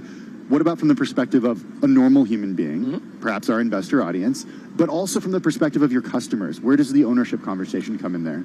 That's the one that's changing a lot. So data is one of those things where it's across the entire enterprise, right? Take a large organization. Every functional unit has their data and they manage it for their own purpose, or if I'm the CMO, I'm managing it for my own, demand gen purposes, or if I'm the chief financial officer. But if you see the rise of the chief data officer, that's really happened. And CDOs also rose during the 2008 crisis more from a governance and compliance. And we've been working with the CDOs very diligently since then. In fact, we host CDO councils too. And that, if you watch, more and more companies now have CDOs. And from compliance-oriented roles, they've gone into more business-oriented roles. And they're going... So in terms of strategy. Strategy. So, hey, as a CEO, I like, okay, my functional units have the data, but I want to understand a customer sentiment across everything. My customer support, my marketing data, my sales data. CDOs are becoming more and more important. And that is, by the way, a good indicator of data becoming more and more at the C-level. Are there limits, though, geographically to what you can do when it comes to analyzing data for a customer who's based in Europe versus a customer based in the United States? Yeah, I wouldn't use the limit. The word I would use is that there are differences. So you're right, like GDPR came along multiple years ago. Right. So I think in Europe, in certain countries, there's more sensitivity to how you can use the data. Whereas in different countries, it may be less. So that is true. Even different states like California. Oh, yeah. I mean, the laws are coming up across the board. I kind of believe that that's going to be a new normal where we'll have to manage data, the privacy and the security of data while making sure. So what we see that gave rise to is governance. I mean, that's a huge vector of business growth. So here's what I hear from CIOs, CDOs, or CEOs. I want to democratize data, but I don't want it to be a Wild West. Govern it for me. So, and that we see that has risen in the last couple of years, like, very much. I want to create a data lake so everybody can go have at it. A sharing of data. Yes. So I want one place. I want to democratize data, but don't make it the Wild West, because it may not be compliance. It may be brand issues if the wrong data goes into the hands of wrong users. I mean, look at the pharmaceutical industry. Right. I may be doing drug discovery, and I also am doing sales and marketing. You can put data together to understand, but different people should have access differently. That's what we see here a lot. Well, we see that in the financial industry in Same terms true of the financial division. Hey, listen, got a couple minutes left here, and I do wonder, you know, you were talking about supply chains and helping other companies and your clients manage that. When you look at some of the big macro issues, whether it's higher prices, supply chains, labor constraints, what's top of mind? What of those big macro issues are affecting you guys at Informatica? You know, we obviously look at customers. Different industries end up operating differently. I look at, obviously, tech spend carefully. I look at business priorities very differently, which business priorities are getting optimized differently. The one beauty of the data business is, I call it, we are very recession resilient. Because, okay, everybody needs in it. a great time, you drive revenue. Yeah. In a bad time, you drive down cost. And by the way, in a bad time, you also want to manage revenue for the future. So you need data for that, and that's what we see generally helps. I see initiatives can go from growth to manage cost, or a little bit of both. So, and different industries are in different places right now. But can you get all the workers you need? That is definitely, I think, is a challenge that all of us face. Although, having said that, I do believe that where the economy is right now, the second half of this year will actually stabilize a lot of things. You do? Yeah, I think, because look, I mean, when economy starts looking shaky, the attrition always goes down. People get settled, people want comfort, people want safety. So our goal has always been, hey, we are a platform company, multi-product company, we give a lot more opportunities for people to come and do innovative work. And I do see that across the board when I talk to my peers. It was really a difficult time for everybody, but I think it'll become very different in the second half. Before we let you go, just in 30 seconds, you've been with Informatica for quite a while. Well, it was a public company then when it was taken private, now taking it public again just a few months ago. What's the main difference in the company now when it was versus when it was private? What do you prefer? We were we were a single product on-premise license company. Today we are a multi-product cloud-native platform company. We have a much bigger TAM. We only sell subscription and we are cloud native. And the biggest thing I'll show you is that we were a less than $50 million subscription ARR company 6 years ago. This year we've guided to $1 billion in subscription ARR. Change. So it's the biggest startup that got created within an existing company, and that's what we're proud of. So public-private, do you have a preference? Well, you know, there can be days. I hear you. Today the shares are higher, so probably a good day to be on a public company. Indeed. Amit Walia, thank you so much, and thanks for hosting us here at Informatica World. We really appreciate it. Thanks for coming. The CEO of Informatica. All right now, let's get a check on your top business stories, a check on the trading day. Here is Doug Krisner. Hi, Carol. The equity market is near the best level of the day right now, with the S&P up about 0.9%. On the positive side, we're seeing consumer discretionary shares rally. The entire group is up about 3%. Tesla shares right now up by more than 3%. But there is weakness among some of the defensive stocks like utilities and healthcare. So it seems generally to be a risk-on day. Short while ago, we got minutes from the last Fed meeting. They show officials saw half-point interest rate hikes as being appropriate for the next two meetings. That would be June and July. And then they went on to say current rate hikes would then leave the Fed well-positioned later this year, right? Take some time, assess the impact of those higher rates before moving again. In terms of the balance sheet issue, a number of Fed officials flagged the potential hit to liquidity in the Treasury market as the Fed begins shrinking its holdings of U.S. Treasuries. So we're seeing a move up, particularly at the shorter end of the yield curve, with a two-year Treasury now at a yield of 2.51. So we're up more than 3 basis points on the day.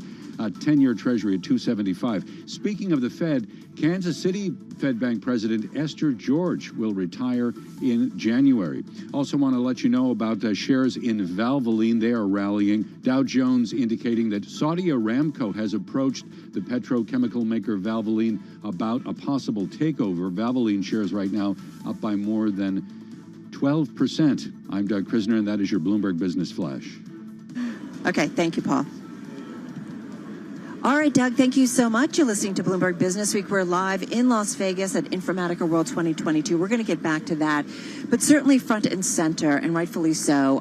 We did know last night President Biden addressing the nation following the killing of 19 children, 2 teachers in the latest mass shooting in the United States.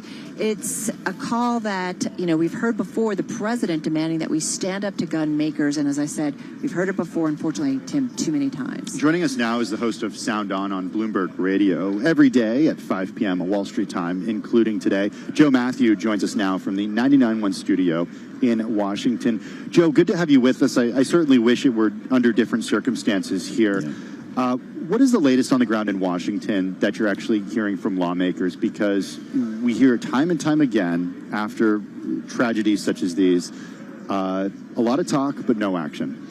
Yeah, that's, of course, the backdrop is that we've been through this before. And my goodness, if nothing happened after Newtown, why would this be any different is the question. It's a very frustrating situation. You could see it and read it on the president's face. You could hear it in his voice last night.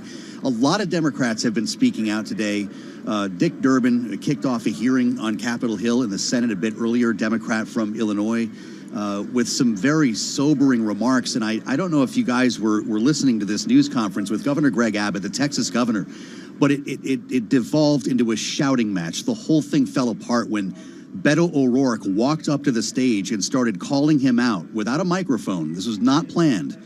There were a lot of swear words. There were a lot of things that people probably regret they said, to be honest with you. And Tim, really underscores how ugly this debate is, how frustrating it is for people, because for most people under a certain age, they've never known anything other than this ongoing debate that never seems to end. And particularly after bringing down the end of the assault weapons ban, this is an argument that has not grown any easier. Well, this is what I wonder about, Joe, is there any political will to change the proliferation of guns, gun sales and access? I mean, I do wonder about the power of this as a political issue, or does it resonate with the public? How do we need to think about this? And it's one of these issues, just like Roe v. Wade, which we were talking about quite recently, that really divides this country. There are not enough people on one side to solve this because we're so split. Here in this case, gun control is a very big one. The thing is, when you consider, not absolutist gun control, not eliminating the Second Amendment, but things like background checks, the assault weapons ban, for instance, those actually tend to poll fairly well in most areas of the country. Yeah. Maybe not in rural Texas, where, of course, this happened, but typically you would think there'd be enough momentum on that. In a 50-50 Senate, though, in an election year, it's unclear that anything could see the light of day. And again, it's not just frustrating for people. Lawmakers are kind of beating their heads against the wall today as well, because their constituents are calling their offices, and they know that there's very little, if anything, they can do. Well, a Morning Consult political survey from 2021 said that 84% of voters support requiring all gun purchasers to go through a background check. Yeah. If there is widespread support for something as simple as this, how do you explain the delta between what Americans want and what we don't see happening from Congress? Is it too easy of a solution just to say, or too easy of an answer just to say it's the NRA? Well, look, that's a big part of it. And look, it's very difficult to be elected in a primary as a Republican without the endorsement of the NRA. We just saw Brian Kemp win his primary in Georgia by 50 points last night over a Trump-endorsed candidate. He had wrapped himself in that NRA endorsement. It was something he was very proud of. Obviously, we have a 50-50 Senate. You can't get anything done there. Like the president says, everybody's president when you're at 50-50. We also know that the way congressional districts are designed makes this extremely difficult. If the gerrymandering continues in this country where we have hard right and hard left congressional districts, it's very difficult to get any kind of national movement going because, Tim, all news is local when you're running for Congress. Yeah, that's so true. Because it's interesting when you say that a lot of lawmakers have their constituents calling them like, can't we do something on this? Yes, so right. It makes me wonder, well, who are lawmakers working for if they're not listening to their constituents? Well, this is true. And we have to remember there's an NRA convention. This annual convention is going to get back together in person after COVID coming up. Donald Trump's supposed to speak. Ted Cruz is supposed to speak. They both spoke at the last one and called out the elite news media for being part of the problem and Democrats for marching against the NRA, suggesting that they're, and they say we're not the boogeyman. Go after the real bad guys. We're here to defend ourselves. And boy, that's a tough argument to win. Joe, you brought up the right to life and the abortion issue, which is also so divisive. But I was thinking about it this morning, and again, not trying to be political, but here we have, many in the country who are fighting for the lives of the unborn. And here I'm thinking about the lives of young kids who are on this earth, our youngest citizens, and what are we doing to protect their lives? I understand where you're going.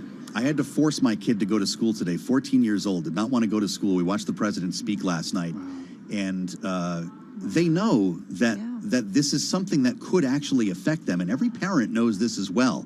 The way you solve it is where the problem comes in, but that contrast that you're talking about, Carol, is not lost on me or a lot of the people who are listening today. No, not at all. The president last night asking why we're willing to live with such carnage. Is there anything that President Biden can do with such a divided Congress? I wonder if we're going to see an executive order on something here, but the problem with executive orders is that they can be overturned as soon as you walk out of the room, right? If Republicans take control of Congress, they could technically get to that, and certainly a Republican president could, following on Joe Biden. His frustration is real. He remembers when the assault weapons ban came down. He talked about it last night. Mass shootings did go up, and if there's something that this president could do on that front, it might be considered a win. But I hate to be so skeptical. I just feel like we've been here before. These calls for action have led to absolutely nothing, and I don't know why we have reason to believe that would be different now. I know. How many times do we have to see it? What is the tipping point? Because you guys are in Las Vegas, by the way, which is where we saw one of the most horrid, if not the biggest mass shooting, not that long. It was only a couple of years ago from the Mandalay. This is something that it doesn't matter. It's not just East Coast, West Coast, Southern states, anything like that.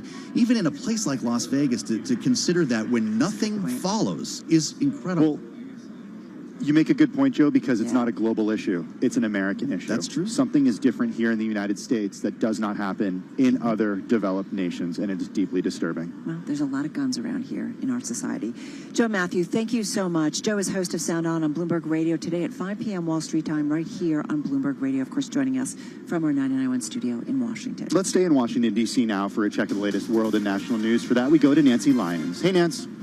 Thanks, Tim. Texas Governor Greg Abbott says the 18-year-old gunman, Salvador Ramos, who killed 19 children and 2 teachers at a Texas elementary school, barricaded himself inside a classroom, then opened fire. He was eventually confronted by law enforcement officers. Border Patrol, Consolidated ISD officers, police, sheriffs, and DPS officers converged on that classroom, and a Border Patrol officer killed the gunman. Abbott says they were tipped off to the gunman's intentions when his grandmother called 911. She suffered a critical gunshot wound to the face. Senate Majority Leader Chuck Schumer says a plague of gun violence has overtaken the country. The New York Democrat opened the Senate today by condemning the deadly shooting. America's gun epidemic is unmatched by any of our peer nations in the world. And the American people are sick and tired of it. Schumer wants Congress to pass tougher gun control laws. His speech was followed by Senate Minority Leader Mitch McConnell. It's literally sickening to consider the innocent young lives that were stolen by this pointless, senseless brutality. McConnell made no reference, though, to the need for tougher gun controls. Michael Bloomberg, the founder and majority owner of Bloomberg LP, is a donor to groups that support gun control, including Everytown for gun safety. Well, there will soon be another vacancy on the Fed. Kansas City President Esther George says she will retire in January. She's led the Kansas City Bank since 2011. Global news 24 hours a day, on air and on Bloomberg Quick Take, powered by more than 2,700 journalists and analysts in more than 120 countries. I'm Nancy Lyons. Thank you so much, Nancy Lyons, back in D.C. So, yes, we are in Las Vegas at the Venetian Resort here at Informatica World 2022. We're going to get back to some of the conversations in just a moment, talking data, talking cloud. And speaking of that, I'm thinking that there are some casinos out there, not necessarily where we are today, but maybe overseas, because there's data being collected on everybody at one particular casino. Yeah, our Bloomberg opinion columnist, Parmi Olson, he's based in the UK, wrote this story today. And Carol, this was actually the first thing I read this morning because you sent it early this morning. And it's really interesting given where we are and given, the reopening that we're seeing around the world as we get out of the pandemic and more events being held at casinos and more people actually visiting casinos. So an integral part, Parmi writes, of how a casino lavishes services on its members is by monitoring their movements on the premises with the help of facial recognition cameras in recent years. So of the 400 cameras in the building, and we're talking about a casino just off the Hyde Park corner. Les Ambassadeurs? I was going to make you say it, Carol, because your French sounds a lot better I'm than so mine. bad, but Les A is what they call it for short, I think. 10 of these cameras of the 400 in the building are linked to a face scanning system. So whenever a member enters the building or one of its private gambling rooms, staff get pinged on their phones. And as the reporting in the column says, clients for their part accept this Orwellian scrutiny as necessary to enhance their experience. Ryan Best is the surveillance and security manager at the casino who set up its facial recognition system back in 2018. He says it's the expectation.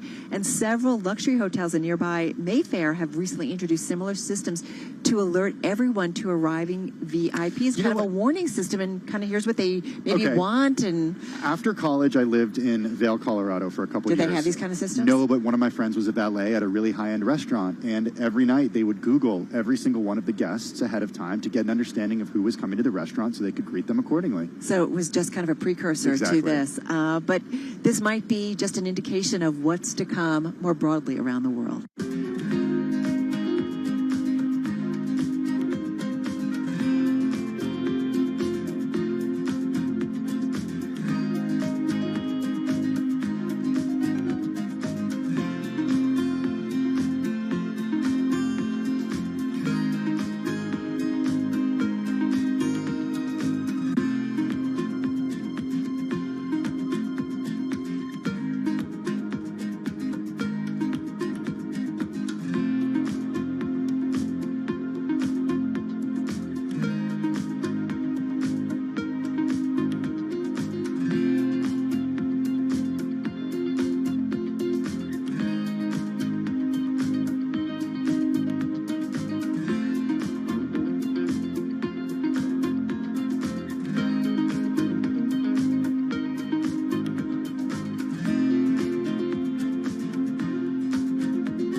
updates, headlines, and breaking news 24 hours a day at Bloomberg.com, the Bloomberg Business app, and at Bloomberg Quick Take. This is a Bloomberg Business Flash.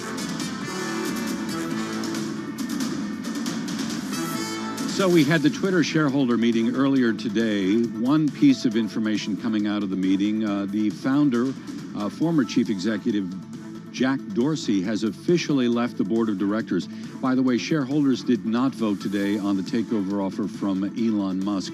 Shares in Twitter right now moving higher by more than 4.3%, and that's helping to lift the NASDAQ composite to a gain of about 1.5%. In the broader market positivity for the S&P 500, the index is up about 0.8%. Consumer discretionary, energy, information tech moving higher.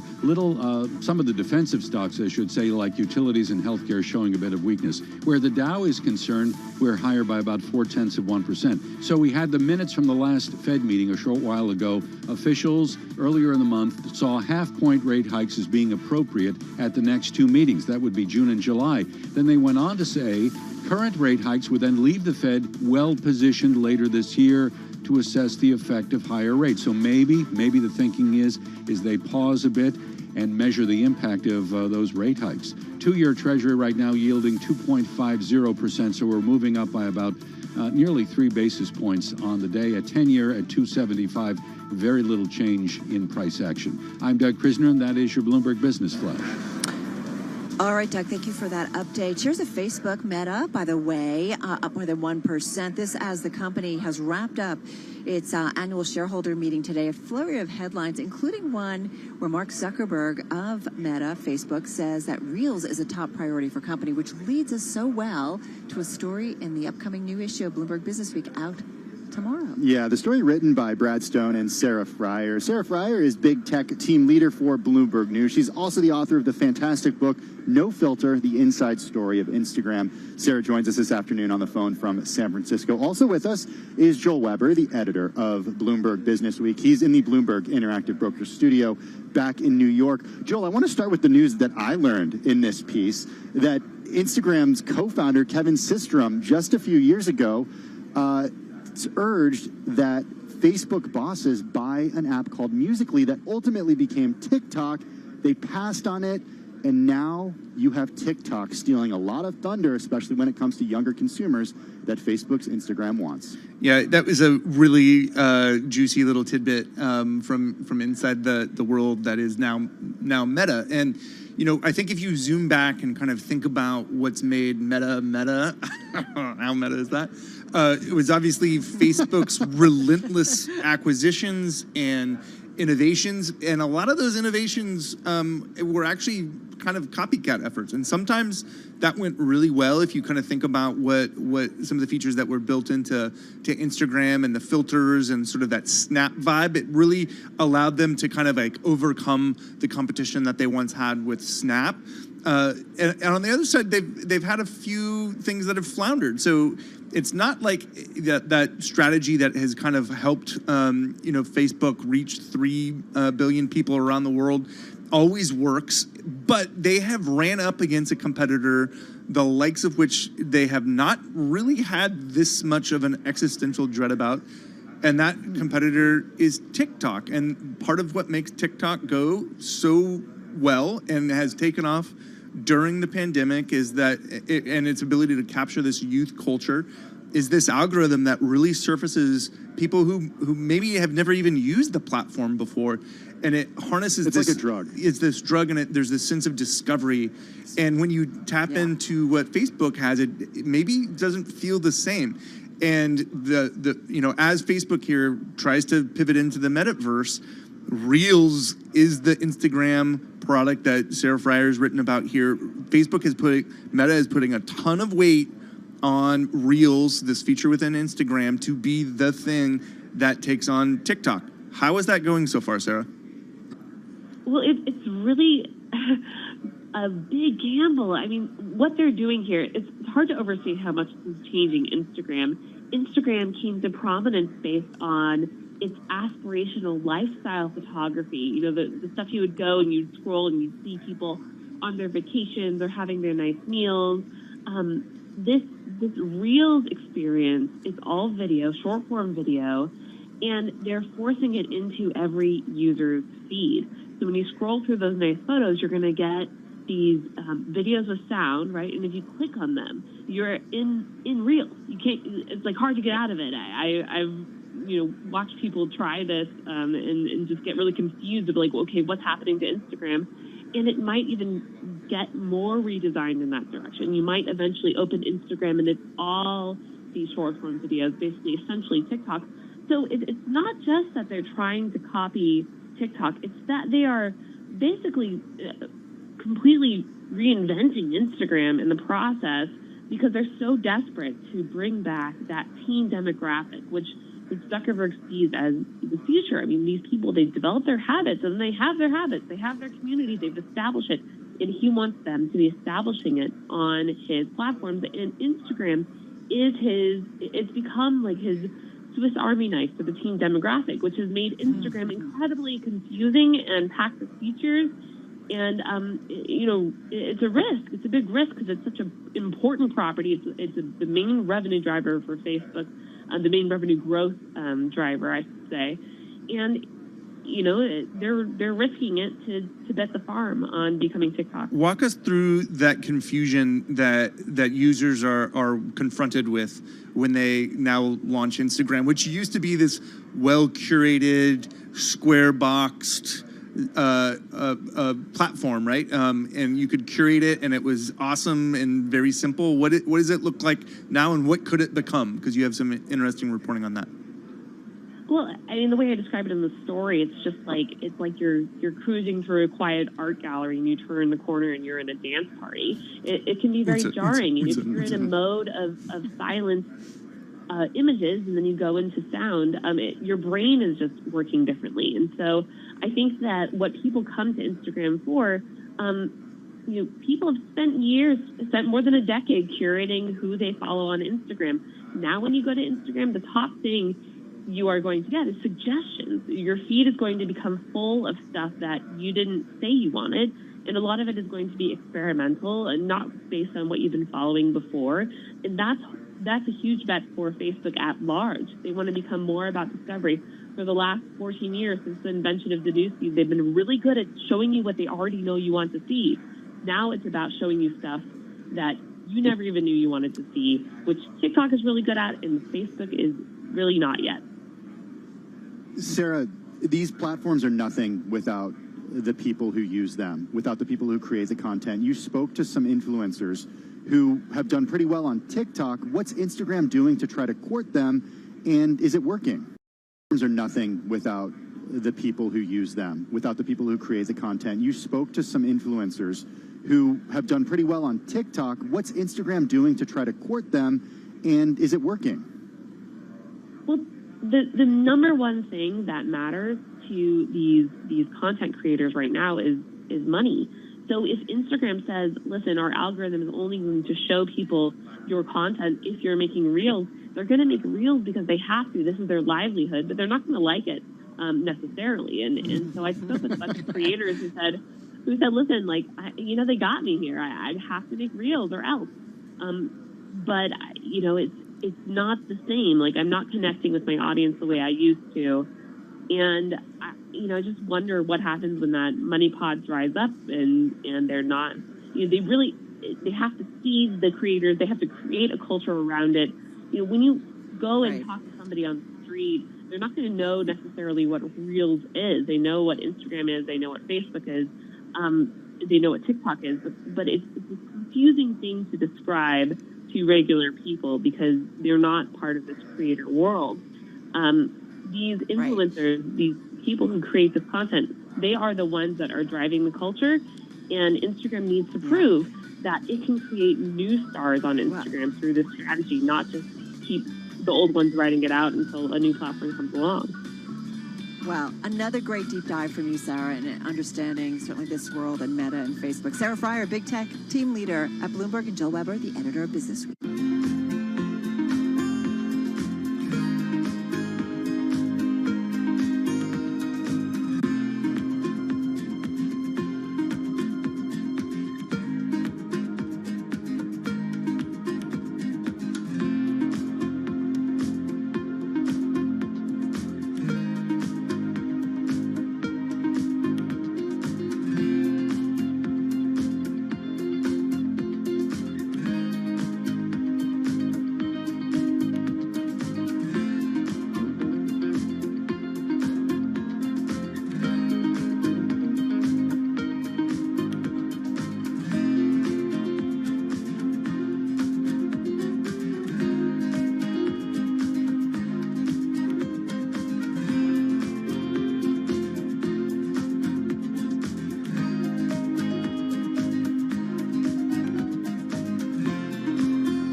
and breaking news 24 hours a day at Bloomberg.com, the Bloomberg Business app, and at Bloomberg Quick Tape. This is a Bloomberg Business Flash. It's 3 p.m. on Wall Street. We have positivity in the equity market. In fact, the S&P is trading at a session high right now with a gain of about 1%. From Bloomberg World Headquarters in New York, I'm Doug Krisner. So we also had today minutes of the last Fed meeting. They indicate that officials saw earlier in the month half-point rate hikes as being appropriate over the next two meetings. That would be June and July. The thinking here is that an aggressive set of moves now would leave the Fed with some flexibility to shift gears if necessary later. So this idea of front-loading rates. Well, in terms of the balance sheet, a number of Fed officials flagged the potential hit to liquidity in the Treasury market as the Fed begins to unwind its bond portfolio. Right now, I'm looking at a move up in the shorter end of the yield curve in terms of yield on the 2-year, now just under 250, a 10-year Treasury yielding 274. In the equity market, we have the Dow rising by about 0.7%.